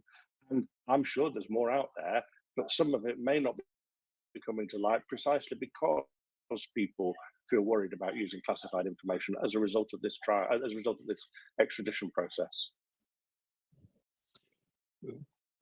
The Free Assange campaign has stated that this is the most important press freedom case of our time. Would you agree? Well, it's quite a hard thing to sort of have a league table and to say, well, this is more important than that. Being completely honest with you, the scale of journalists' death in Gaza is a terrible, heartbreaking, and deeply, deeply disturbing case. So I'm not really in the business of saying, one case is more important than another. I can say beyond any shadow of a doubt that the case of Julian Assange is of immense importance. It's of immense importance in terms of the reach of the United States. It's an immense importance in terms of the kind of crazy-headed determination of the American administration to try and chase somebody down. It's of enormous importance because of the almost medieval provisions of the United States judiciary, that somebody could face the rest of their life in prisons, which, from the way I've heard them described by insiders, sound absolutely terrible. It's of enormous importance because of the scale and the importance of the revelations on which it's all based. So, this is of seismic importance in my view. Just to be clear, I totally agree with you that the horrendous sacrifices that the journalists have made in Gaza is simply unacceptable, and that everyone should focus on that as well today to stop the killing of journalists in Gaza. We're all focusing on the court decision in central London. But isn't the case really that to avert this danger inherently in this case, the Biden administration and the Department of Justice should simply drop the case? The best thing that could happen now is for Joe Biden to come to his senses and simply say, this was a crazy case pursued by some of the ultras in the crazy Trump administration, and we should just drop it. We know that when he was Obama's vice president, he would have been involved in the decision when they considered whether to try and prosecute Julian Assange, and decided very wisely that it was a foolish idea indeed. Trying to hear what they're saying. If you have not heard that, if you've not heard that, Julian Assange has run the right to a full appeal. We are hearing that right now. You're hearing it as soon as we are hearing it is coming from the speaker's podium that Julian Assange has won the right to a full appeal.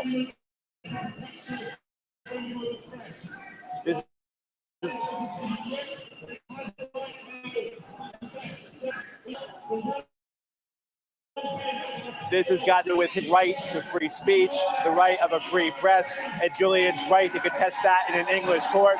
You can hear the crowd behind me applauding this victory for Julian Assange, his family, and for all of us. This is why we have been saying, free Assange, free us all. Julian Assange has won the right to appeal. He will go in front of an English court to challenge this cruel and vindictive attempt by the American government to extradite him for doing nothing more, speaking the truth, than for exposing the crimes of an empire. So we have heard, if you're just joining us right now, that Julian Assange has won the right to a full appeal. We do not have details, of course, on when that will occur, how that will occur. But for right now, the hope that we've been talking of all morning, the hope that one speaker after next, the hundreds of people who gathered here, that hope has proven true. That hope has proven correct. This solidarity with Julian Assange, this solidarity with free speech, with a free press, has been proven correct.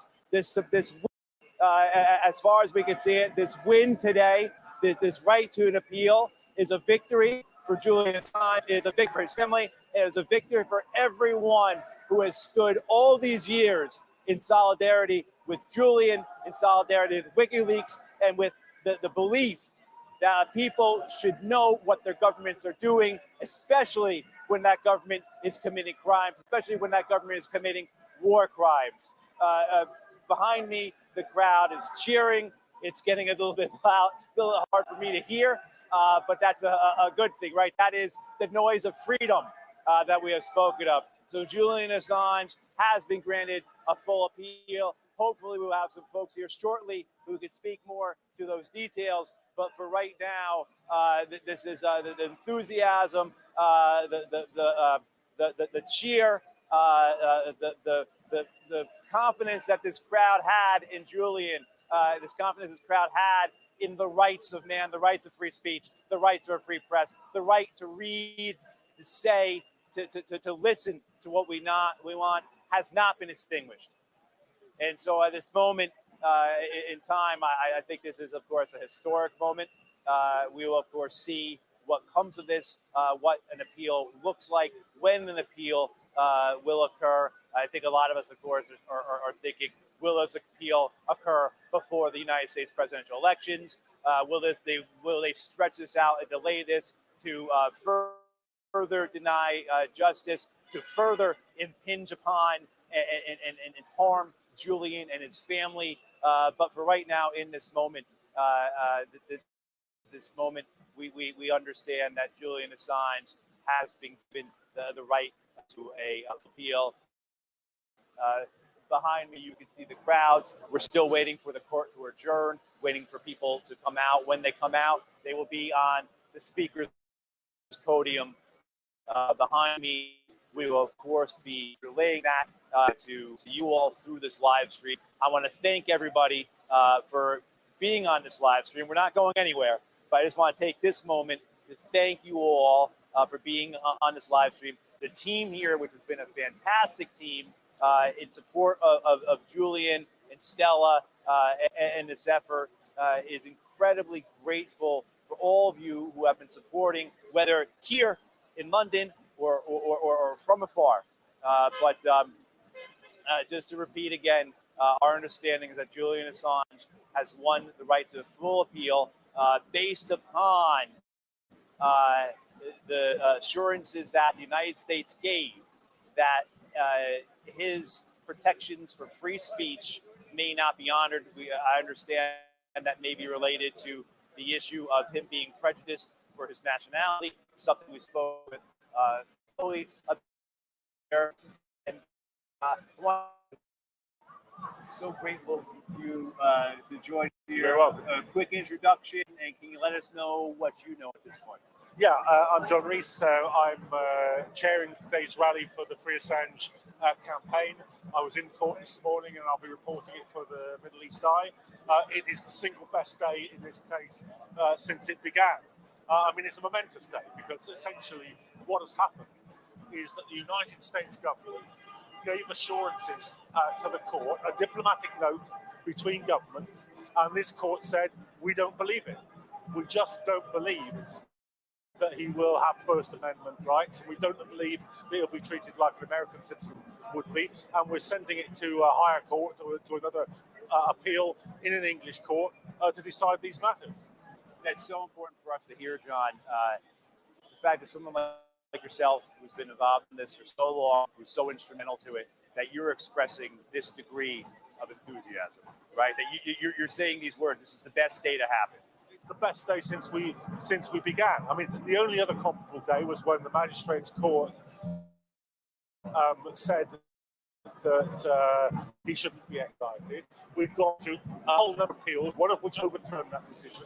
This has basically reset the clock and given us another chance in the English courts, and that's very, very important indeed.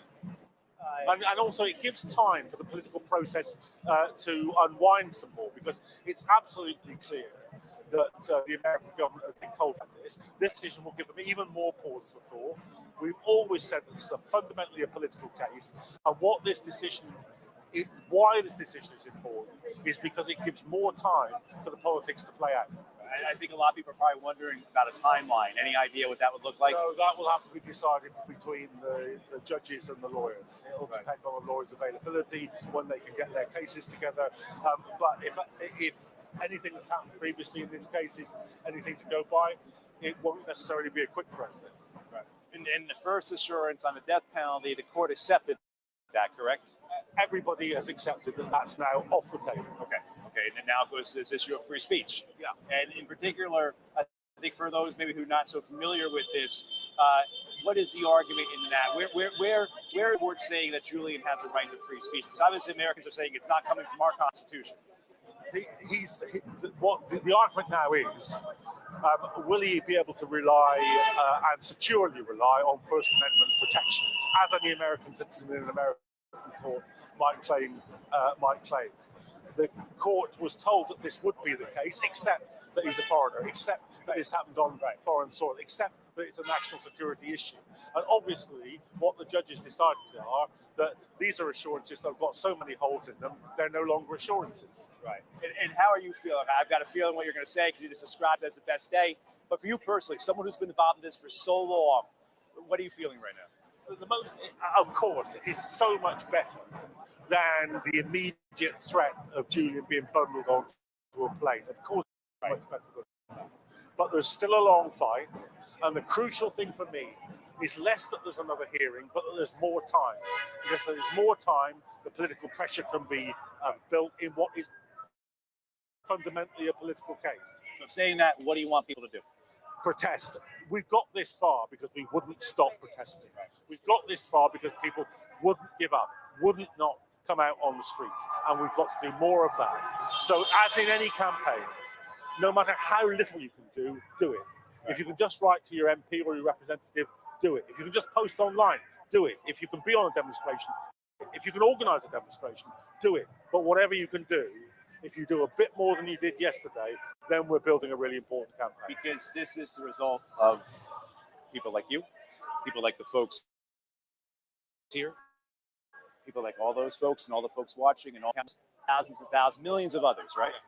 Yeah, pressure. It's political pressure. And in the end of the day, the only thing that ordinary people have got is they don't have power, they don't have money, but they do have numbers and they do have organisation. And if they get the numbers and the organisation together, they can beat the people with the power and the money.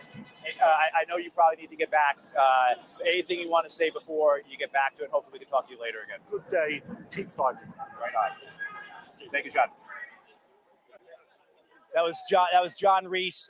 John is the organizer for this rally here, very much involved in the campaign to free Julian Assange. And when he says this is the best day in the campaign, what that means, the gravity of that, the enormity of that, something that's been going on for more than a decade. I've for more than 12 years at least, we've been dealing with this, watching this man and his family be persecuted and prosecuted for telling the truth. So when John says that about this being the best day, wow, holy cow, that is something that we really have to sink in. And the crowd behind us is just absolutely, and that's what we're going to do. We're going to go right now, the crowd, because we shouldn't be watching me talk about go. So we're going to throw it to the crowd right now.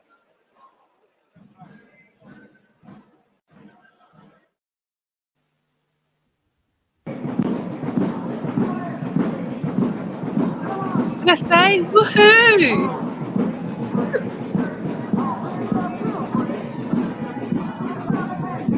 Fantabulous. Yes, the word. You coined it. Fantabulous, everybody.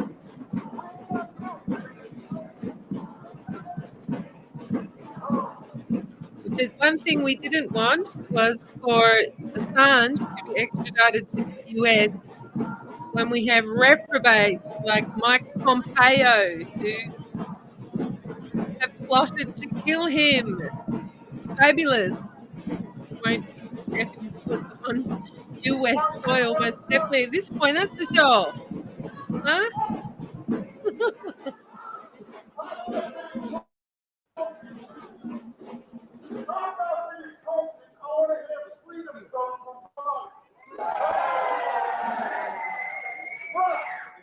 Everyone's excited, everyone's happy, blah, blah, blah. Julian is still in prison. This is the process from pillar to post. Imagine being in solitary confinement in Belmont prison the last 5 years. The appeals going again another year. This is the process. They're taking the man down. I've got some appeals to you. Everybody here, please listen to me. We have to come out more. We have to make noise. Free Assange. Free Assange. Yes, mate. Yes, old fella, we got you.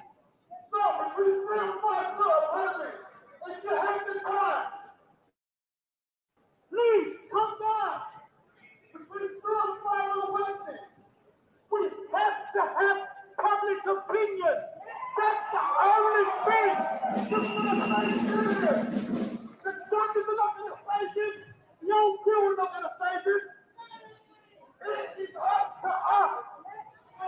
Every Saturday, we have a group that will speak at Belmont.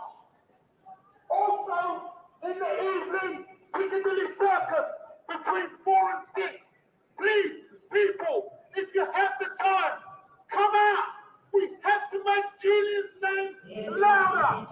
The smears against Julian. The smears against Julian have been successful. Right, everybody. So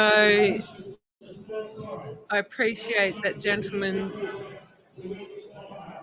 continued support for Julian. He is right. We need to be louder, absolutely. But absolutely thrilled I'm heading off to the US because Mr. Pompeo and all of his cronies are not nice people. Thank you, Lynn. And I'm just going to read your comment here. Thank you for the live stream, Robin. We are streaming from Stella Assange's page. Go and subscribe to her on YouTube and X. Also, free Assange on X. Such awesome news. I have to prepare for the biggest morning tea fundraising tomorrow. Okay. All right. I'll see you later. I am going to keep streaming because, of course, we are waiting for Stella to come out. I assume she's going to say something. Today is a defeat for the crimes that they want to cover up. And John Shipton, Julian's father. Okay, that's it for me. I'm staying. Revealed. Today provides an opportunity for the growing mutiny against the rule of US empire in the US, in the UK, and right around the world to continue to both grow and to unite, to link arms together.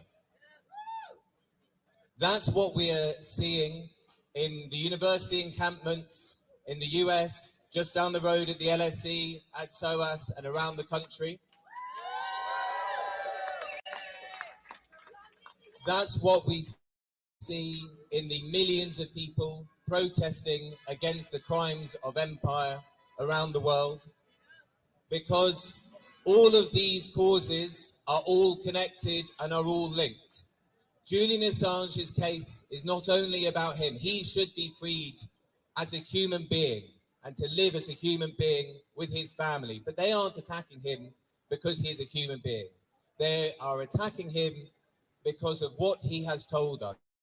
And that weapon, that knowledge, they can't put that milk back in the bottle. Everybody standing here today knows about the world system and how it operates. And that's why you all stand, that's why we all stand, Julian Assange, for freedom of the press, yes, but even more importantly, for freedom and sovereignty for all people around the world who have suffered for far too long the oppression which Julian is facing so painfully in there, but millions, if not billions, of people around the world face. So, now we have a little more time. There will be more court dates and more appeal. So I say to you, please come back, be louder. This is a political trial. Yes, there are fine arguments of law that are made in that court, but ultimately it comes down to power and to pressure. So every small act that you are doing here, that you will do tomorrow, that you will do the day after, Julian, and to stand up for a better world based on freedom, dignity, and justice for all, that is important. And so I say, free Assange, and thank you very much.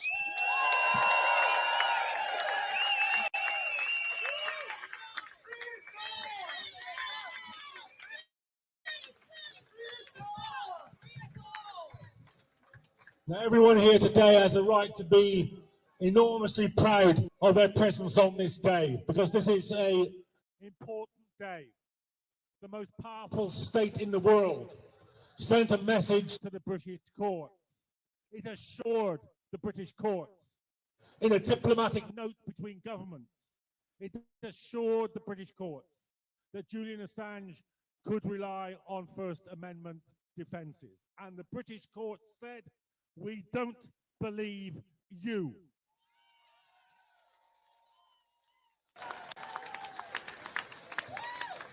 Now, I'm very proud to welcome another guest to speak to you today.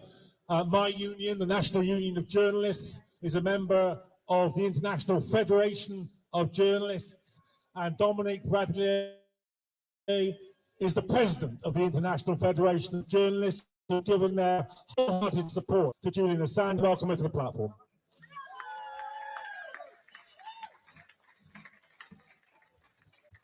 Today is a victory, but part of a victory only.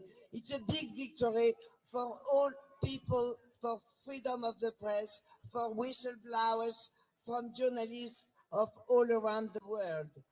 As International Federation President, on behalf of the about 600,000 journalists around the world, we want happy that Julian Assange complete. He can the whole world. I was doing just my job as a journalist.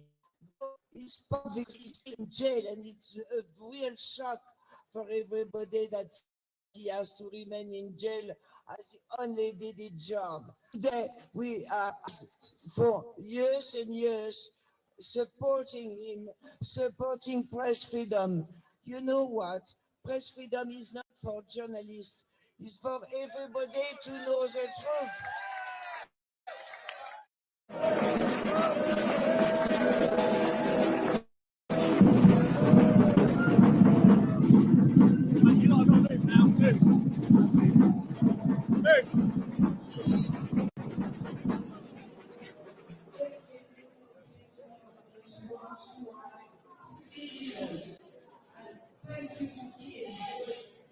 No, out the way. Wait for that.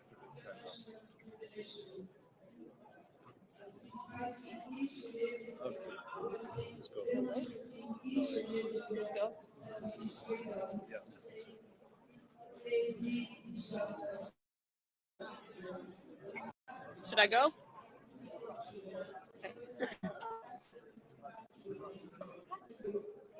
The judges reached the right decision. We spent a long time hearing the United States putting lipstick on a pig, but the judges did not buy it.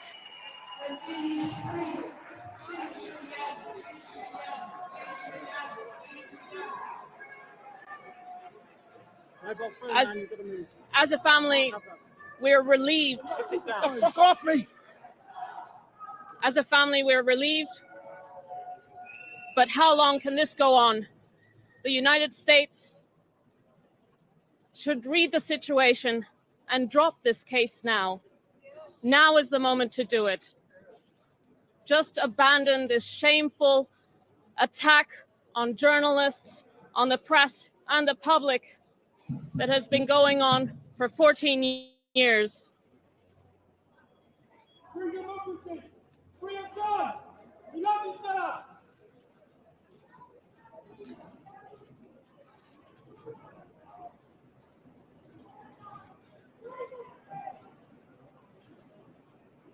This case is shameful, and it is taking an enormous toll on Julian.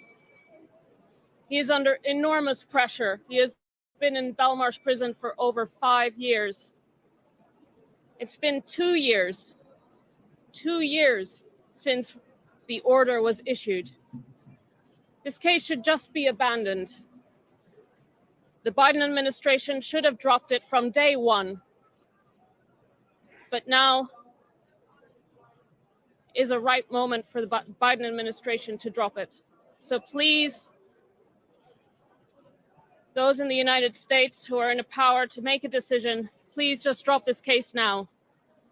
Don't let this go on any longer. Thank you.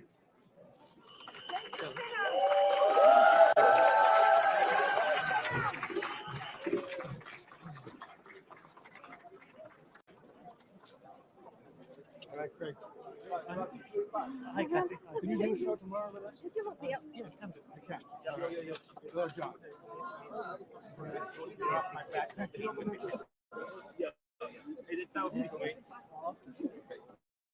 Right, I'll have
So there we go. We've just heard from Stella Assange, Julian's wife, and yes, 100% shameful, and it should be dropped absolutely. But I'm still well pleased he's not being extradited to the US this stage. But yes, so we can see all the protesters there. If you're just joining us. There are people just joining us as we speak. So essentially the court has said we don't believe the US's assurances, get my air quotes out again, inverted commas, about his First Amendment rights. And so this now will be sent to an English court to be heard. I'll be quiet. We're moving back to Thank you John once Reid. again for being here. There have been some hard days outside the courts during the course of this campaign, but this is a better day than we've had at any time since the magistrate first stopped the extradition.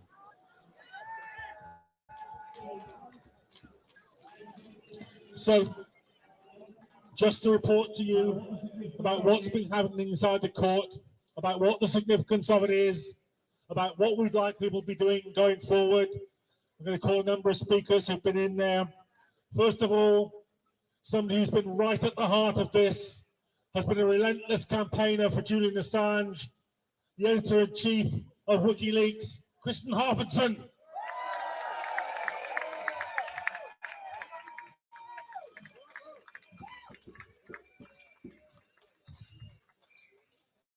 Thank you so much for coming here today. It's because of people like you that we're finally seeing a glimpse of justice. The sun doesn't shine all that much in London, but today, a glimpse, a sun ray of justice. Finally we saw it. And it will mark a path to victory. We said, of course, it shouldn't have taken more than 5 minutes in this courtroom for the judges to see that the United States government was not going to give Julian any assurances, and they would discriminate against him. They would not give him First Amendment protection. It took a couple of hours, but the judges did came to the just and the right conclusion. Julian Assange has now the right to appeal.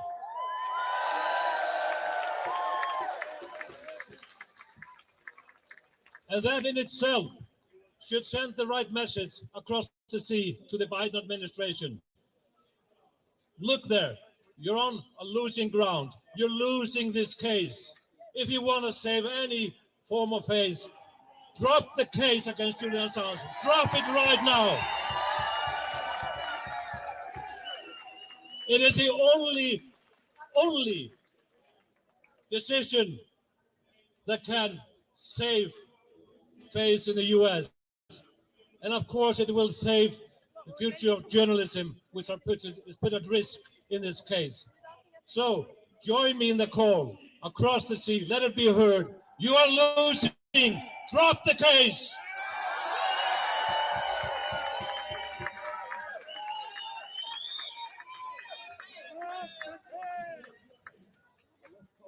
Yes, it's quite something. It's quite something when one of the highest courts in this country says to the American government, we just don't believe you. Now I'd like to welcome to the stage Rebecca Vincent from Reporters Without Borders. She's been campaigning all the way through this. Her organisation have thrown their weight into campaigning for Julian Assange. She's been in court on every previous hearing and today. Please give Rebecca Vincent a very warm welcome.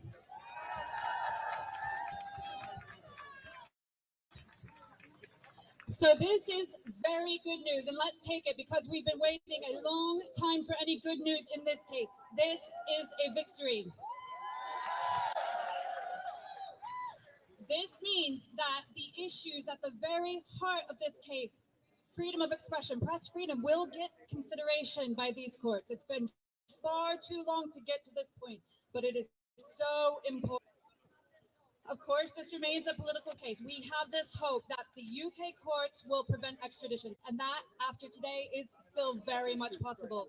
But we hope across the ocean that there are some very uncomfortable people in Washington, D.C. looking at London today and thinking very hard about where to go next, because this does not have to play its way through the courts. We do not have to continue to do this month after month. President Biden could make his legacy to be the president who stops this now, who doesn't let it go any further. Julian Assange should not be in prison in the UK, in the US, anywhere for a single day more. We should mention that he wasn't well enough to come to court today. That is very worrying. So let's not lose sight of what's happening to him himself. So I hope that this crowd here today, that the attention that the world will pay to this really important decision this morning, that they'll also not lose sight of where Julian Assange is, which is in a high security UK prison where he's been for more than 5 years for publishing information in the public interest. That is unacceptable. So we hope to see you back outside this court. As soon as this hearing is called, we will be here. We will continue to follow this case closely. It is one of our top priorities because of the dangerous implications it has for journalism and press freedom around the world. We will keep up the campaign to free Assange.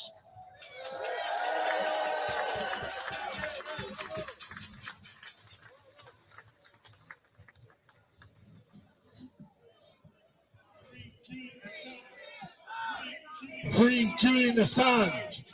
Free Julian Assange! Free Julian Assange! Free Julian Assange! and somebody who's been working tirelessly to free Julian Assange. I've said this before, he's been a former ambassador for this country, but that work pales into insignificance in my view compared to the work he's done for the ordinary people of this country and to sustain press freedom in his reporting and his work for the Assange campaign. Please welcome Craig Murray.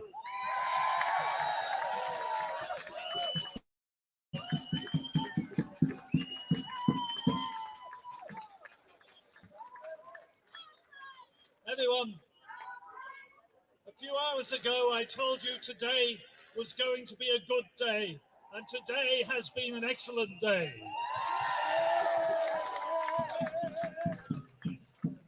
We haven't got Julian out just yet, but we are on the way to getting Julian out. We are on the way to victory in this battle.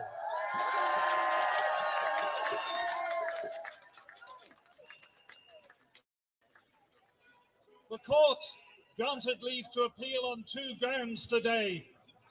Leave to appeal on grounds of discrimination by nationality and leave to appeal on the grounds of freedom of expression. And we are seeing at last an acknowledgement of the crucial importance of freedom of speech, freedom of information, and of the public's right to know. And those are the grounds on which we will win this case.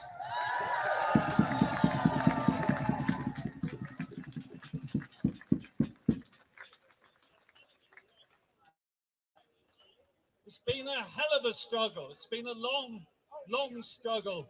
I see people standing here who I met 12, 14 years ago, standing in the pouring rain outside the Ecuadorian embassy.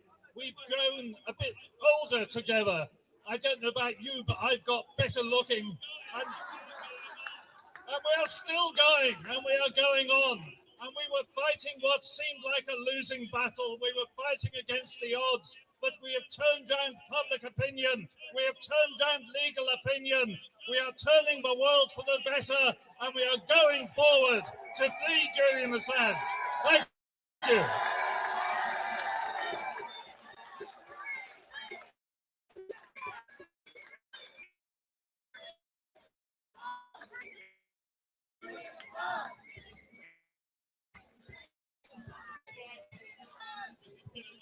Craig's it's been a long, hard fight, and it's not over yet. But I know someone who's been in the first rank of that from the beginning, has been there at every major battle, has thrown himself right into the forefront of this fight on 3 continents. Please welcome Julian Assange's father, John Shipton.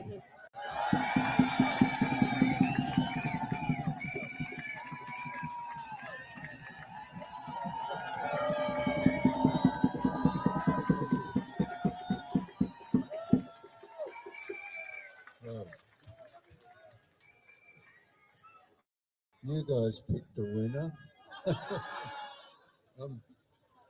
Well, the entire thing, I reckon, stands on your shoulders of the people and supporters worldwide who have unflaggingly. Some people here are no longer than I've known my daughter's life, you know, and have been outside the embassy and with us all the while. Now, when I say with us, it's to be clear when I say with us, to be clear, to be really clear, this small victory, part of a trend, and that trend is this. 84 members of the Australian Parliament, 2/3 of the Australian Parliament passed a motion to request the United States to drop the charges. A delegation of Australian parliamentarians, 6 of them went to the United States with Gabrielle. What is this thing? The Prime Minister of Australia has raised the matter 4 times. President Biden, outside the Rose Garden, answered a question from a journalist saying, that the Australian government has made representations to us on this matter.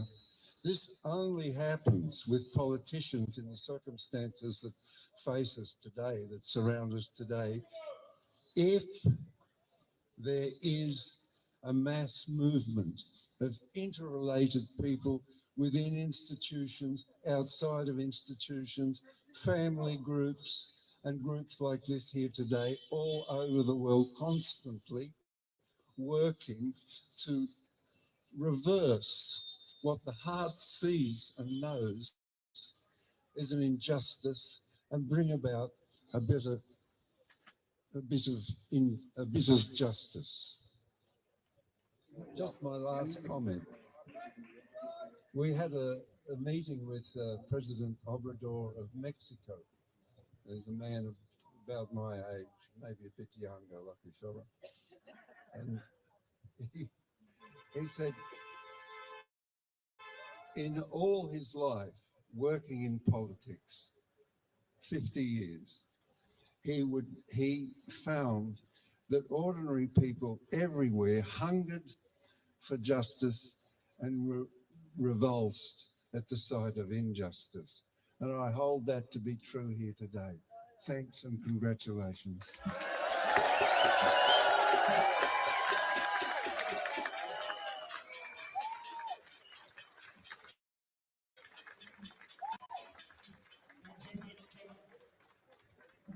Thanks very much, John. Now remember, as you celebrate today, take from that celebration increased confidence and increased energy. Because what this gives us above all is time. And time in a political case is a precious commodity, because it gives us more time to organize and to mobilize and to make sure that we build on the victory today, to ensure that Julian Assange walks free from prison and is never, ever extradited to the United States. The last speaker to talk to you today has done more than any other single individual in more difficult circumstances than any other single individual to make sure that the case of Julian Assange is won and that the freedom of the press is defended. Please welcome Stella Assange.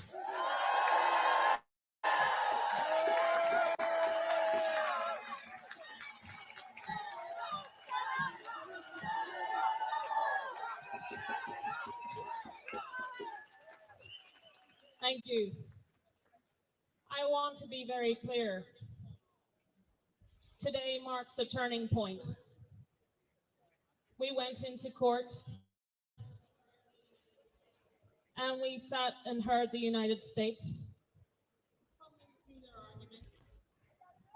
fumbling through their arguments, trying to paint lipstick on a pig. Well, the judges were not convinced.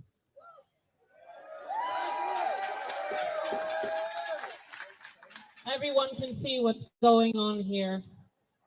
The United States case is offensive.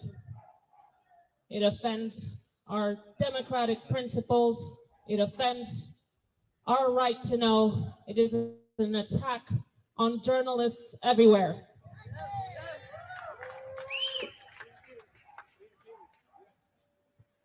We are relieved as a family that the courts took the right decision today. But how long can this go on for? Our eldest son just turned 7. All their memories of their father are in the visiting hall of Belmarsh Prison.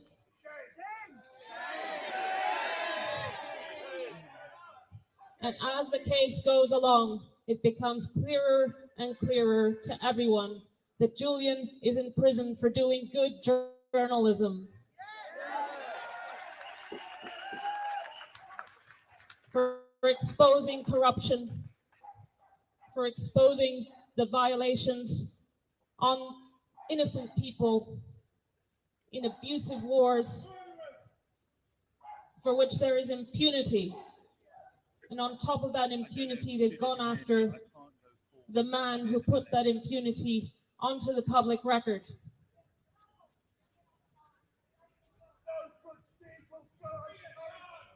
The Biden administration should distance itself from this shameful prosecution. It should have done so from day one. But it may be running out of time to do the right thing. Everyone can see what should be done here. Julian must be freed.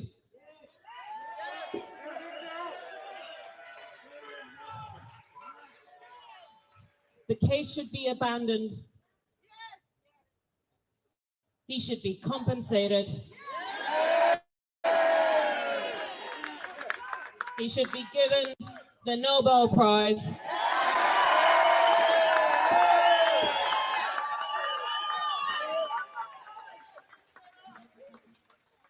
And he should walk freely with the sand beneath his feet. He should be able to swim in the sea again. Free Assange. Free us all.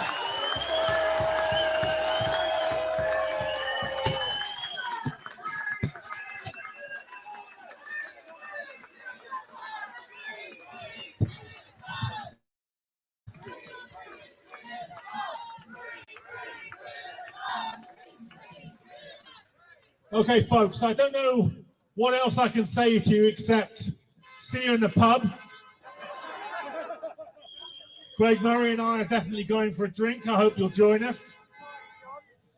But when you've had the drink and we've had today's celebration, do remember, we've won a battle, but we haven't won the war. And you must take from today's victory the confidence that even the biggest imperial power in the world can be defeated. It can be defeated if ordinary people like you stay mobilized. Remember what Big Bill Haywood, the union organizer from the United States, said: one finger can buy your opponents, but a fist can never be broken. Stay strong. Stay strong. Free Assange. Stand up for free press.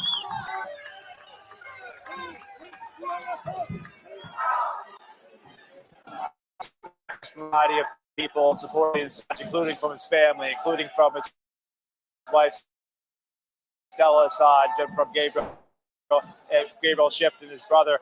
I've got Gabriel Shipton here. Willing good. I think it's encouraging that the judges rejected the prosecution's arguments today and gave Julian full appeal on the point that we acted on, the freedom of expression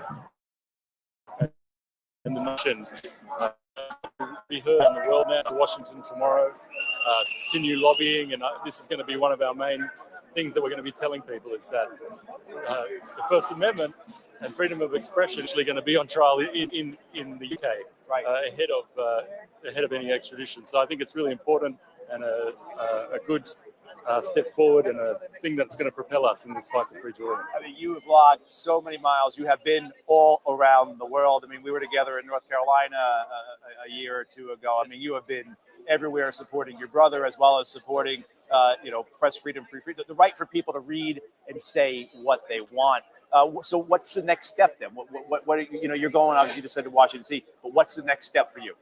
We're continuing lobbying. We've got a resolution before the House, Resolution 934, which I'm sure you're aware of. Yes. We're continually adding Congress people as co-sponsors to that.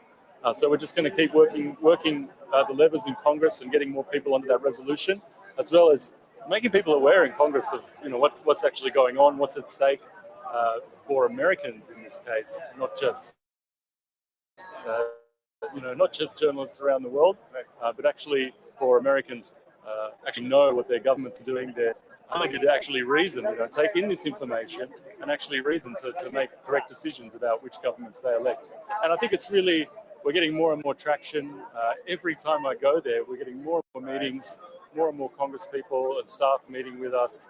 So, yeah, we're feeling the momentum. And after today's decision, we're just going to fly in there tomorrow and, smash it. And so what would you ask people to do? I mean, obviously there's a wave of supporters around the world. It's growing. But how can people continue to support your brother, your family, and of course protect our rights?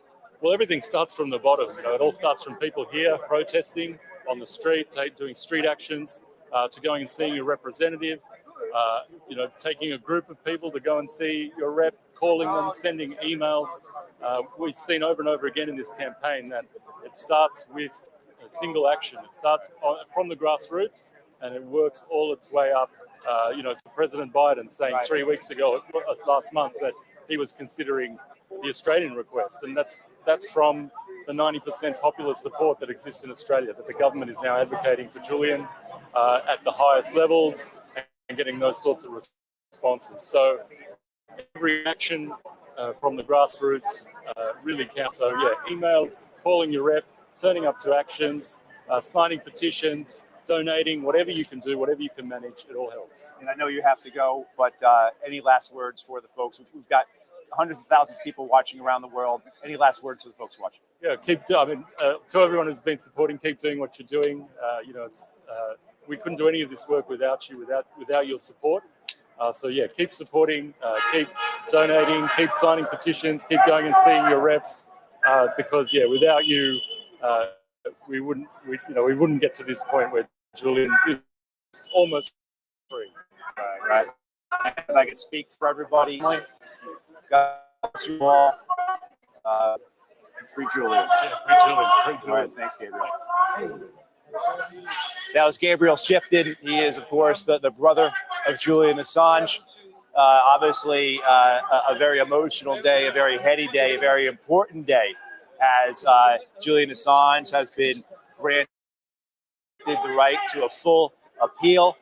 We're getting more information on what that looks like, what that includes. But we just heard from Stella Assange, we've heard from Gabriel, we have heard from people involved with the campaign, his legal team, as well as supporters. And one of the themes that we could hear over and over again is that the United States must drop its persecution. It must drop its prosecution. That all it is bringing upon itself is shame. And the fact that, as John Rees has said over and over again, the British court just said to the American government, we don't believe you. From America's strongest ally, its fullest ally, the number one vassal of the American empire, who the American empire took over from, the British Empire.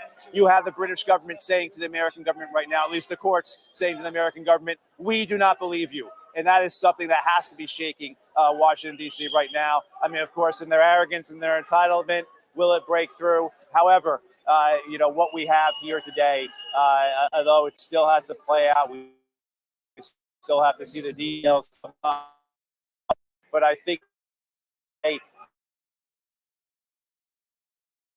Julian Assange, his team, and of course, all of you, those who showed up here in their hundreds today, and those, of course, who showed up in the hundreds and hundreds of thousands online, watching and supporting today, the millions and millions who have supported Julian Assange for these many years. The first time I ever spoke about Julian Assange publicly was in 2010. That was 14 years ago. I mean, for Christ's sake, I was in my 30s then.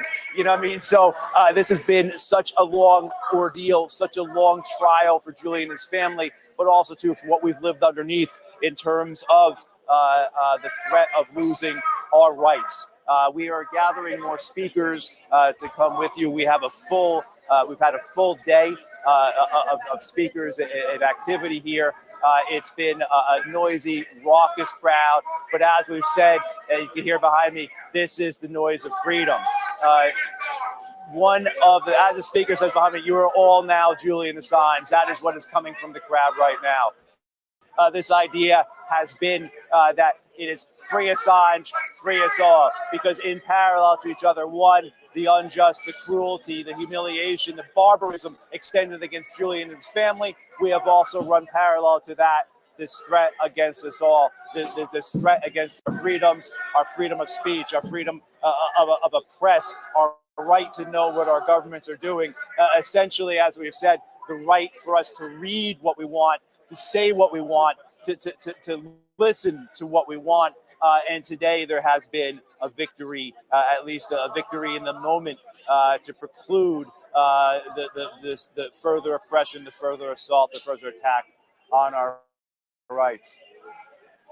And I have Christian join us now. I'm going to step through, I guess, probably the easy way. It's going to take when you got a full crowd here, and it's hard to maneuver. But please, for those who may not know you who are watching, a quick identity and then how you're feeling right now. Well, I'm Christian Rapson, the editor of WikiLeaks, and I've been part of this fight for 14 years. The feeling today, it's a feeling of relief. Finally, we have a glimpse of hope and of victory at this end of this long fight. But the war is not over. It's a battle we won, but it's an extremely important battle. And it opens up the avenue now for Julian to, of course, go into court here and argue in the appeal process that he will be discriminated against in the United States, which should be easy after all submissions here, where basically the judges have come to the conclusion that he has a ground on the basis of discrimination.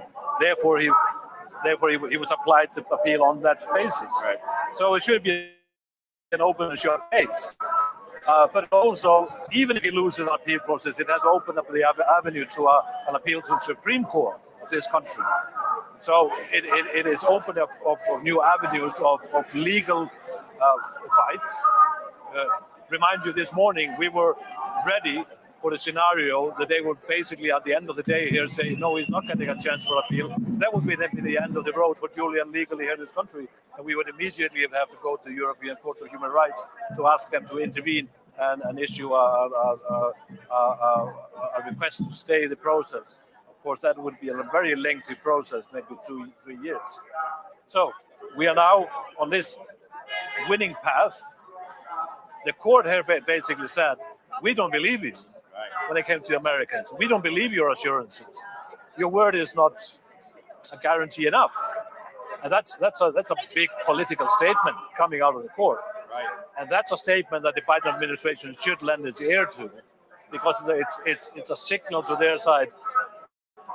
You are on the losing path. Right. You need now to intervene politically and take the only rational decision in this case and drop the case entirely and end this.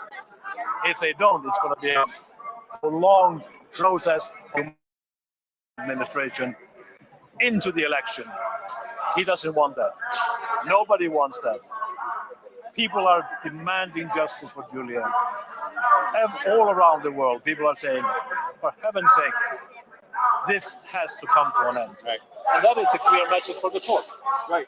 And WikiLeaks is so important to so many people because it has given voice to the voiceless. Those who were erased by the empire, who the empire said, you don't matter, your names don't matter. WikiLeaks have given voice and names, and many of those people are watching this here. And all the supporters of WikiLeaks and Julian over these years, what message do you have for them? My message is thank you for your support, because we could not have done it without the support of the general public who understand the gravity of the case. It was a small crowd to begin with, but the crowd grew larger and larger. And we now reached the stage where every human rights organization on this planet is recognized for their battle for freedom of speech and human rights in general, now recognizes the severity of the case and has come to Julian's side. That is important. That is because people stayed the course and did not give up the fight. So in my humbleness, I thank these people for being there, for coming outside to events, for raising awareness everywhere they go. It's so important. And the fact of the matter is, the signaling of this, to be able to come to this conclusion here today, which is not the end, but it's a strong signal, is the victory of the people. Right. The people who basically say, this is such injustice. And the grander signaling, which I hope we will get when Julian walks into freedom, is a signaling to everybody that we now have a path to reverse the negative, dark trend that we've been on a trajectory of for way too long. Right? Seeing press freedom eroded, seeing journalists imprisoned in larger number, seeing journalists assassinated and massacred in historic numbers. We need to reverse that trend. And Julian walking out of prison a free man will be a huge signal of that path. And we should aim for that. We need to take back our rights. We need to take back what has been taken away from us. And Julian Assange, he is the man to lead that battle. Absolutely. I know you have a lot to do, but one last thing. What do you want people to do? I want people to continue and basically stick to this line. We are winning. We are winning. Julian will be free, and it has to happen soon. So stay on the fight. Don't stop now. We still have a way to go, but fight on. And it will be a joyful victory in the end. Absolutely. Christian, thank you. Thank you for everything you've done, for everything WikiLeaks has done. And enjoy this day. Thank you. Thank you. Hello. That was the editor of WikiLeaks. Obviously, a long path to today for so many people involved in this, most especially the family of Julian Assange. As Stella, Julian's wife, stated during her speech from the podium there, their oldest son is 7 years old. I mean, just on a personal note, for me, I visited Julian Assange in the Ecuadorian embassy in 2014. And now to be here 10 years later, witnessing this, it's so, the only thing greater than the seeming improbability of that has been the cruelty of it.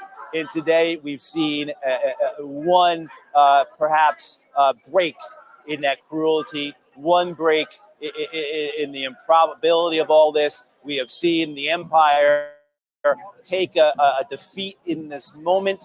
Of course, we have to see what comes forward with this appeal. But this granting of a full appeal for Julian Assange is something that I think all of us who have stood with Julian, in solidarity with him, stood against the empire, stood against this assault on our rights. This is all something that we can take today as a reward for the hard work, for the solidarity, for staying in those dark moments in support of Julian Assange, press freedom, and free speech. As you can see, things are wrapping up here.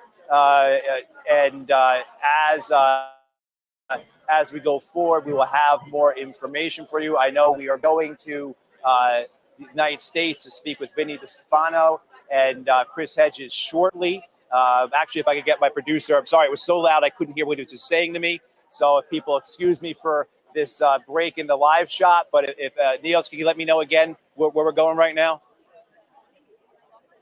Or Inga? All right, so my apologies, but as we stand here in front of this Royal Court of Justice, and as has been said over and over again, whether it's by Stella Assange, whether it's by John Reese, whether it's by the brother of Julian Assange, whether it's with the brother of Julian Assange and or the editor of WikiLeaks, the United States government needs to drop. Julian Assange the United States government needs to drop its persecution and prosecution of Julian Assange, because the British courts have said to them, we don't believe you. We have Rebecca Vincent with Reporters Without Borders here. Rebecca, hi, Rebecca. Why don't you come over on this side, please? Otherwise, we'll get all tangled up. How are you, Rebecca? You're with Reporters Without Borders. You've been involved with this for a long time. How are you feeling right now in this moment? It's still sinking in a bit because, frankly, it's been a long time since we've had any good news in this case. I think the last time was really the 4th of January, 2021. Okay, so we've been fighting this whole time. I think, of course, we always hope for the best, and I have to, as a campaigner, I always maintain that hope that actually we can get this case tossed out at some point, we can get Julian out. But when we have these moments where actually you see that maybe the system will actually work and deliver some form of justice at this late stage, it's great. So I guess at the moment it's relief is mostly what I feel, but actually we've all been working so hard for this, and I hope that the court is starting to see in the right way that we can actually have a legal means of preventing extradition instead of a continued political battle, because of course this is a political battle. Right. So going to the journalism side of all this, obviously this is a big development, right? Like I said, is this going to bring on more support from mainstream media, from corporate media for Julian and for the broader implications of this case? You know what? I hope so. And I think that support has been increasing in recent months and years. We've seen sort of more journalists around the world really waking up to the fact that it will impact them too. And I think that's slowly been coming back. But of course, when there's good news, that feels like a moment to join a cause. So I hope that we'll get some attention today from those who either were on the fence or maybe those who weren't quite convinced if they should speak out.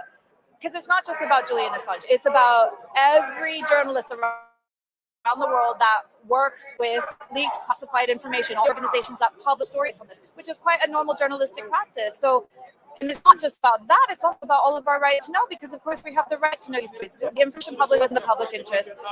13 years on, that shouldn't even be a question for debate, but yet the man who took the risk to do this is still being punished to this day. I think it's time for more solidarity there, so I hope that's what comes of this good moment. Because from what I could gather in the last hour or two, this relates to protection of free press, right? Not just only free speech, but free press as well, in terms of their concerns why these assurances from the United States government weren't to be believed. Well, because it's ultimately a question of the First Amendment, and the First Amendment is meant to protect all forms of free speech, including freedom of the press. But it's positive now that will be considered in this full appeal, because it's been some time since we've had a real consideration of the substance at the heart of this case, which is about press freedom. It is about journalism. That's why my organization defends Julian Assange, because it impacts global press freedom. It impacts journalists all around the world. So we hope that moment in court, which sounds like it might be coming up sooner rather than later, will shed more light on that and lead to a legal prevention of this horrific extradition. Just to take it, one or two more questions if you have the time, because I know you're busy. But to take it a step back, we see it happening to journalists around the world, particularly in Gaza. How does this affect all that? How does this tie into what we see as an attack on press freedom, particularly what's happening in Gaza for someone who, is with Reporters Without Borders? Yeah. The thing is, the way that the U.S. government is going after Julian Assange is particularly alarming, because he's the first publisher being pursued in this way. So that's the danger, is that if that precedent is set, any journalist, any publisher, any journalistic source anywhere in the world could be pursued in the same way. So it's that. We could see that applied in very different types of reporting. So this is maybe for them a test in a way. They can get away with doing this for an organization that isn't considered mainstream, for a person who may be in many ways a bit of an imperfect victim, shall we say. If they can get away with it with Julian Assange, mark my words, we will see many other cases of this. And next time it might be something much closer to home for the mainstream media or for the rest of us. So it's that. It's what it represents. It's what could be at stake, and that really alarming precedent that once it is set cannot be reined back in. Right. And last question I have for you. People watching, we've got hundreds of thousands of people watching. What do you want them to do? I want them to continue to seek out independent information on this, to keep sharing information, because this is the main thing is many people, frankly, still believe things that are not true about Julian Assange or about this case. I have to say, as a campaigning organization, that's been a big challenge for us. Many other cases, we're trying to inform people about something they don't know about and to mobilize them. This, we're trying to correct a narrative. We're trying to get people to change their minds. That starts with each of us everywhere around the world at home, having conversations with our own friends, our family members, right into our elected representatives, trying to make sure that those that we can engage in conversation with and inform have accurate information as a basic level for anything else, because everything else builds on that. If we know the truth about this case, if we know what's really at stake, why this is being done, how it's being done, and what that means for everybody else, it would be impossible to stay silent. So I think in tuning into this, that's a good first step, because obviously people following today care about the case. They're following what's happening in UK courts, but we all have it within our power to do small things that can actually lead to much bigger change. And of course, you can support the legal campaign for Julian. You can support organizations like ours that are working on this. There's lots of things financially that can be done too if people have the means. But I think first that awareness and that sharing of information and keeping the story everywhere so that it's unavoidable. And that I've always been impressed by the grassroots activism in this case. You can be at a remote place in another country somewhere and see Free Assange poster more than any other case I've worked on. So keep it up. The pressure works. The pressure works. Rebecca, pours up. Thank you so much for all the work you've done on this, all the work you continue to do on this, not just for Julian Assange's case, but for press freedom in general. Thank you so much. Thank you so much.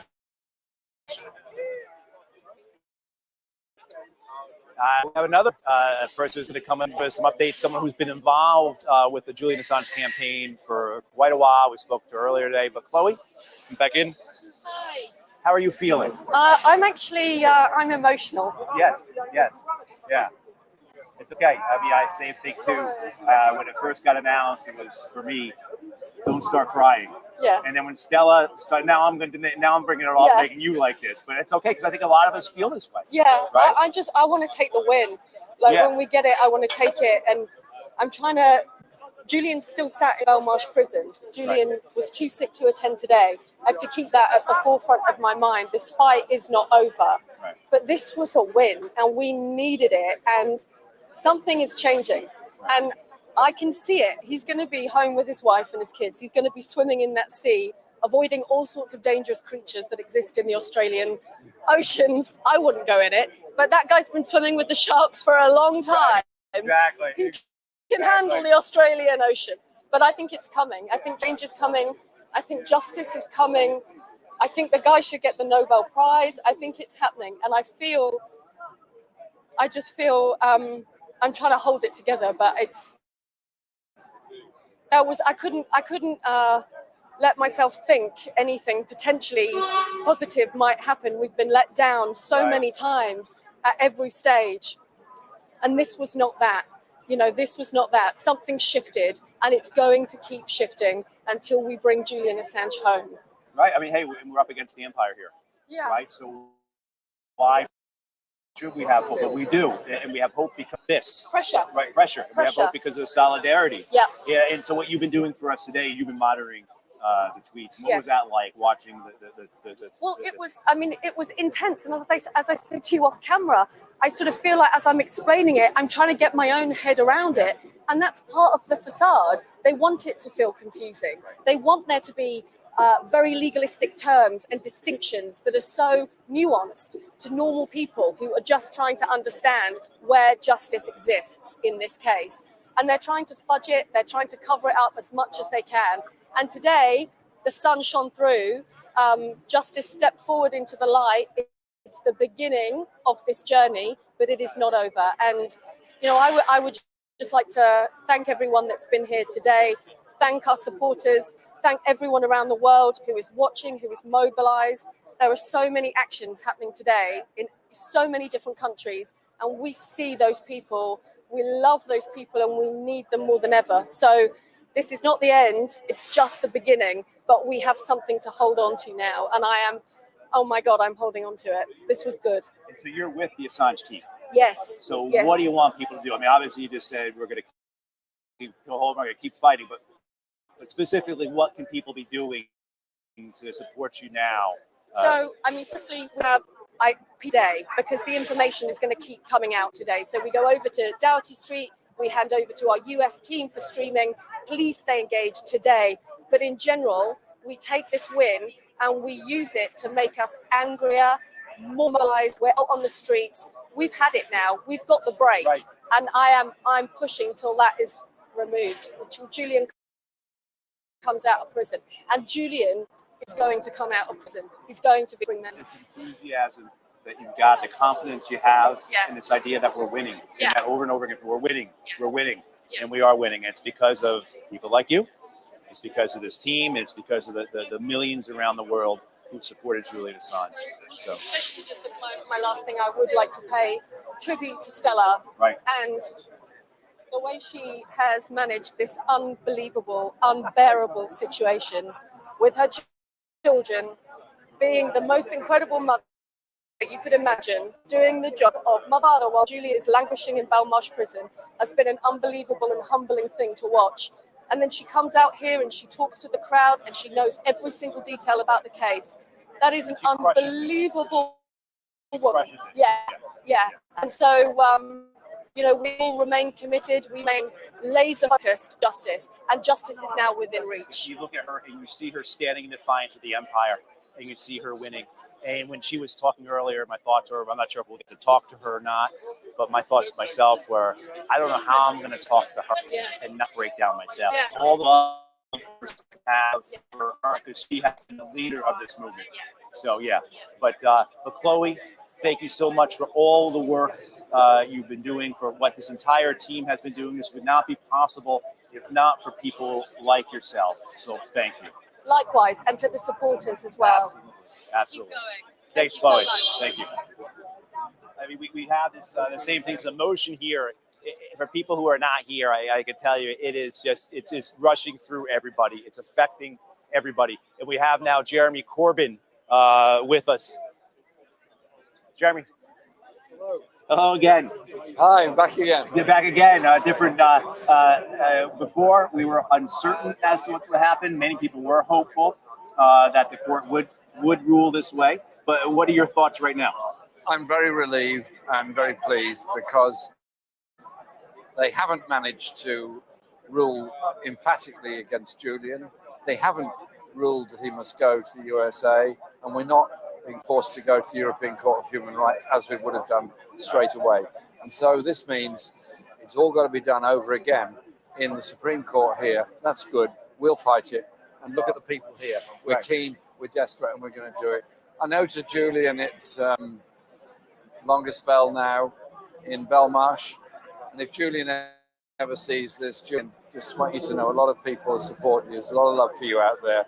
And we're going to fight this thing through all the way. Absolutely. Love and respect. We were just talking about Stella and the role she has played in this, and the fact that she could go and stand up against the American empire representing her family and this movement, and then come out and in defiance of the American empire. And that's one of the things, Jeremy, you've been a global leader. And one of the things you really have been has been an anti-imperialist leader. We've had a dearth of those. And so going forward for the anti-imperialist movement, for lack of a better term, some people who are against all these wars, what does this say to you? Exactly. When we were talking at the rally earlier this morning, I was making the point there that Julian exposed the dishonesty and the lies surrounding Afghanistan, surrounding Iraq, Libya, Syria, all the other wars. And then you think of the refugees that are in Calais, often from Afghanistan and other places. They're the victims of war. And what Julian has done is exposed the lies of war and exposed the dishonesty of it and the dishonesty of the arms trade. And who's being punished? Julian. Who's not being punished? Those that ordered the shooting, those that ordered the bombing, those that paid the arms industry. The world's turned upside down. But you know what? Today, we turned it just a little few degrees the other way. And I want to say a huge thank you to Stella and all of the Assange team, because they're doing, have done, and will always do a fantastic job. Right, exactly. And the calls, one after another, the U.S. should drop. There's nothing but shame for the U.S. going forward. There's nothing but shame for the U.S. preceding this. But what do you think the U.S. is going to do? My message to President Biden is quite simply this. Call yourself a Democrat. You walk in a tradition, some of which is a good tradition, of people that stood up, those that stood up on Watergate, those that stood up against the Vietnam, those that stood up for the civil rights movement. That tradition is, as he knows, alive and well in many parts of the USA. Join tradition, drop the appeal, and free Julian. It's in your hands. Absolutely. Last thing, Jeremy, asked you earlier, we weren't certain what's going to happen. Now that we know what happens, what do you want people to do? Carry on campaigning and intensify that campaigning, because yes, a court acts in an independent way. Obviously, I fully understand that. But you know what? Courts respond to the atmosphere that's there, the atmosphere of society, the atmosphere in the media, and the atmosphere of public opinion. The court of public opinion is with Julian. Let's make sure everybody knows it. Thank you, Chairman. Good day.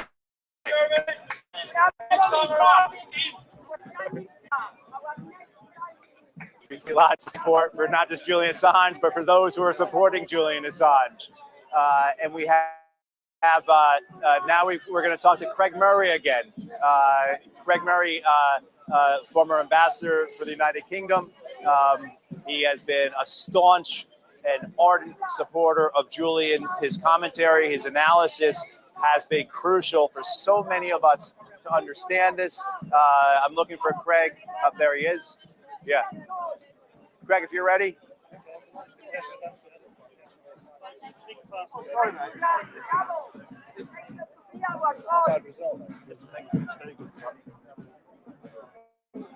Greg, how are you? Well, Davies, I think go well, and we haven't actually secured Julian's release, but we're definitely headed in that direction. I think today went, as well as the judges could do. Right.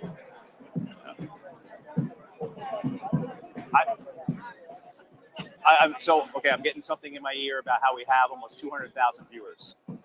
And when we spoke earlier today, Craig, you brought up how hopeful you were.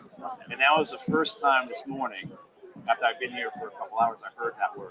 And then I heard that word throughout. And so do you think what's occurred here is, it's emboldened this movement and made it unstoppable? I think that's exactly right. I think we've turned a corner today. Yeah. I think we've been fighting defensively this whole time. Now we are on the attack. Now it's the United States government which is under attack, if you like, and their position in the courtroom is looking very shaky. It's very hard to see today how the judges could rule that the assurances are not sufficient to prevent a hearing, which they did, and that there is a case that his freedom of expression is being undermined and that he faces discrimination on grounds of nationality. It's very difficult to see how they can come to that determination here and then not find the same thing at the appeal here, which is just going to hear exactly the same arguments, exactly the same evidence all over again. And I don't see how that comes to a different determination. So I think the administrative executive have to look at this. The prosecution have to look at this. The justice have to look at this. I think we're going to lose this. We are going to be humiliated. We really need to find a way to back out of this because we're going to a very bad team. Yeah, and I assume you're going to be writing about this. I shall be. I'm going to. Well, first of all, I'm going to go to the pub and have a few pints to celebrate. Because I hope to join you there. I hope you will. We haven't had too many days in this struggle so far to be celebrating, but I think this is a very good day for freedom of expression, and it's worth saying that they granted leave to appeal on two grounds: discrimination of nationality and expression. So, the judges here are saying to the United States, you have to uphold your own First Amendment. Now, I had a note to ask you that some of the previous assurances that the court did not allow, they seem to maybe have reversed that. Did I get that note correctly? No, I don't think that's correct. I think the previous assurances which the court had accepted from the United States on, for example, how Julian would be treated in US jails and on healthcare, I think that those remain accepted. Those haven't been undermined by this. But the assurances at play here have been rejected. I mean, what the court has said to the United States essentially is we do not believe your assurances. And that's really coming from the High Court here to the US government. That's a hell of a statement. We do not accept what you are telling us. I mean, from the empire that handed off, from your empire that handed off to my empire, if you will, this type of language, this type of act, this we don't believe is tremendous. It really is. And I think what is this opening up more of? But as somebody who has been on the brutalizing end of a government that you've upset, how do you personally feel right now? Oh, well, Because a lot of people watching this are very big supporters of yours, very big fans of yours, and so yeah.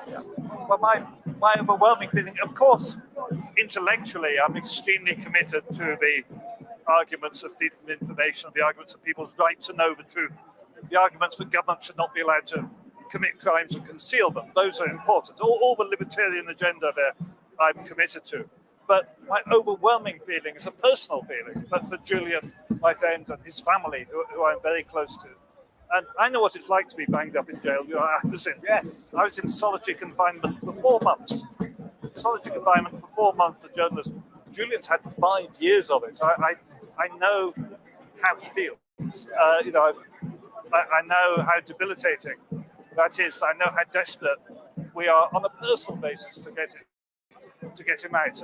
And yes, my writing and my analysis will be full of the more intellectual points. But my emotion, where I'm coming from, is this desire to rescue my friend and reunite him with his family. There's the emotion here when standing here when we heard he's been granted right of full appeal. I mean, of course, the cheer, but the feeling. You could feel the emotion coming out of this. And I know people at home watching this, people, the hundreds of thousands we have watching it. Last question, I'll let you go get to the pub. I want to get there too as well. What do you want them to do? I think what we need now is we need the Justice Department to drop the case. This case is in itself an assault on the First Amendment.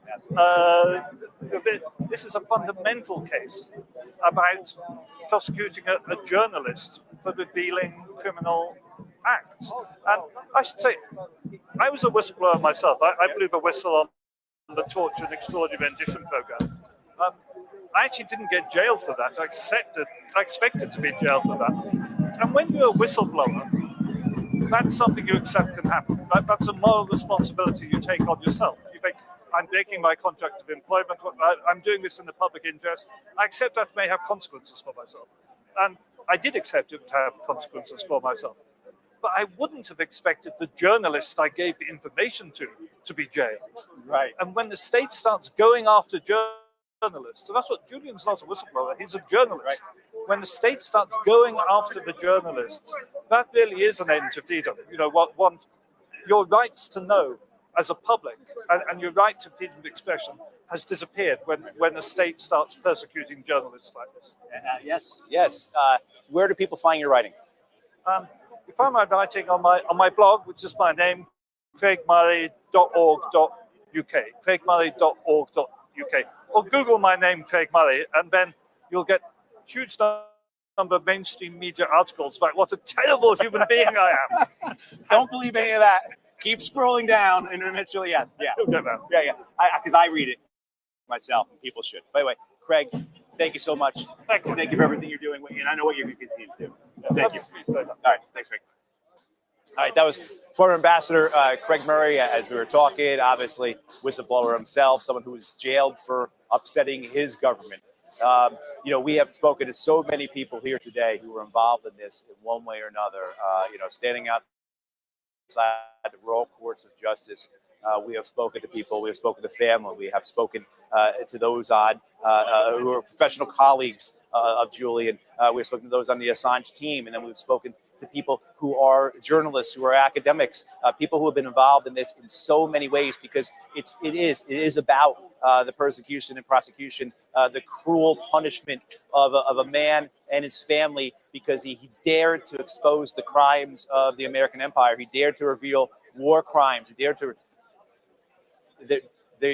reveal all aspects of malfeasance, all the aspects of wrongdoing, criminality. But there's also, too, very much the aspects of this, of how it affects so many of us.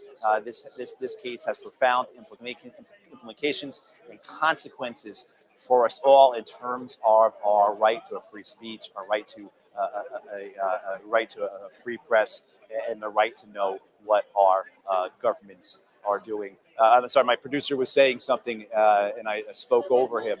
But I know we have others who maybe want to speak. I also know we will be going to the U.S. to speak to people in the U.S. about this case.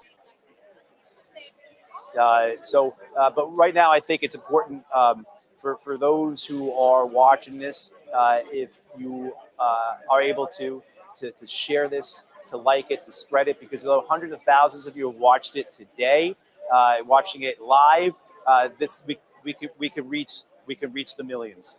And what we're going to do now is we're going to go to the crowd, show the crowd a bit, and so we're going to break to go there and let you folks see what's been going on behind me in front of the court from the hundreds and hundreds of Julian Assange supporters who showed up today to support him. Right, greetings everybody. Robin here from Courage is the Cure. They are showing you the crowd. I'm just going to turn the volume down there.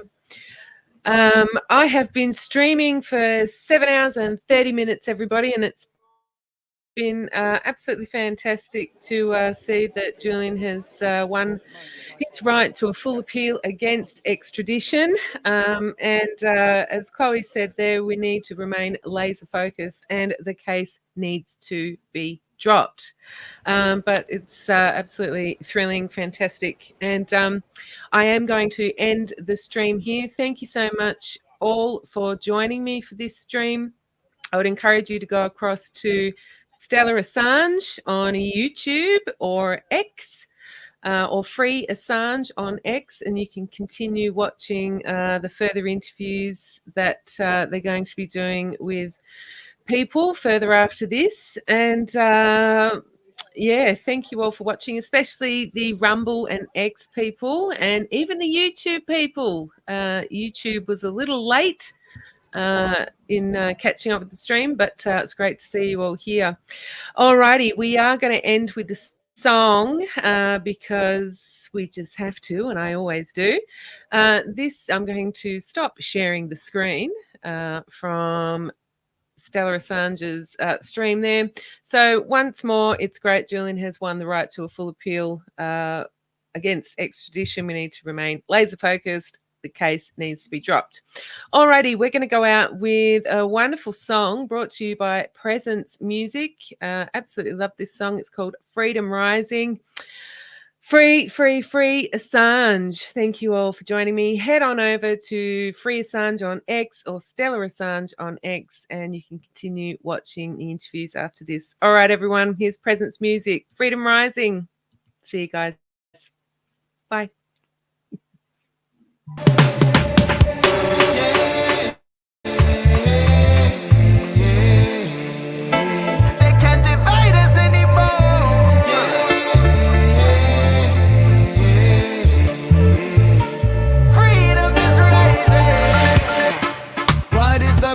That we've come to this earth for far too long. We've suffered in silence. Now we experience a rebirth as the cosmic clock counts down. All the more blessings we learn. No more faith in authority, media, politicians, and governments. We let them burn.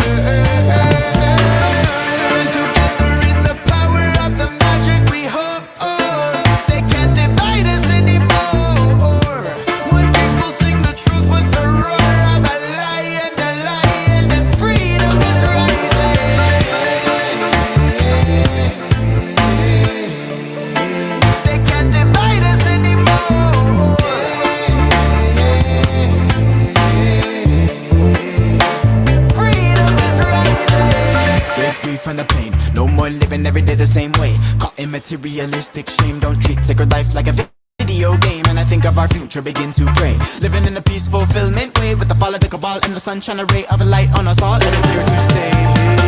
In this vortex we dance through our hearts. Let us pray our own part. Let our gifts shine like art. Light the path we depart. Let creation impart sacred wisdom and knowledge rain down from the stars.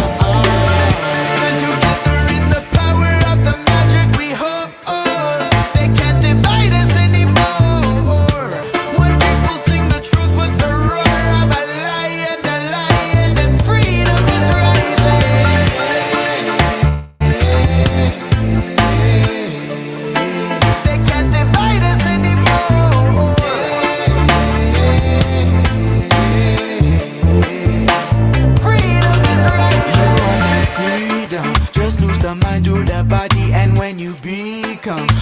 vessel for divine flow, then your inner peace come. Intention designed to grow, and then you will see some visions that shine with the glow. And you know some ancient century, singing, dancing, raise, vibing, energy, mind enhancing the righteous sense that we not alone in this life. We worthy of heights or sense of delight. Cherish experience of the melody, the beat in rhythm and harmony. Awaken spirituality, and you know it's not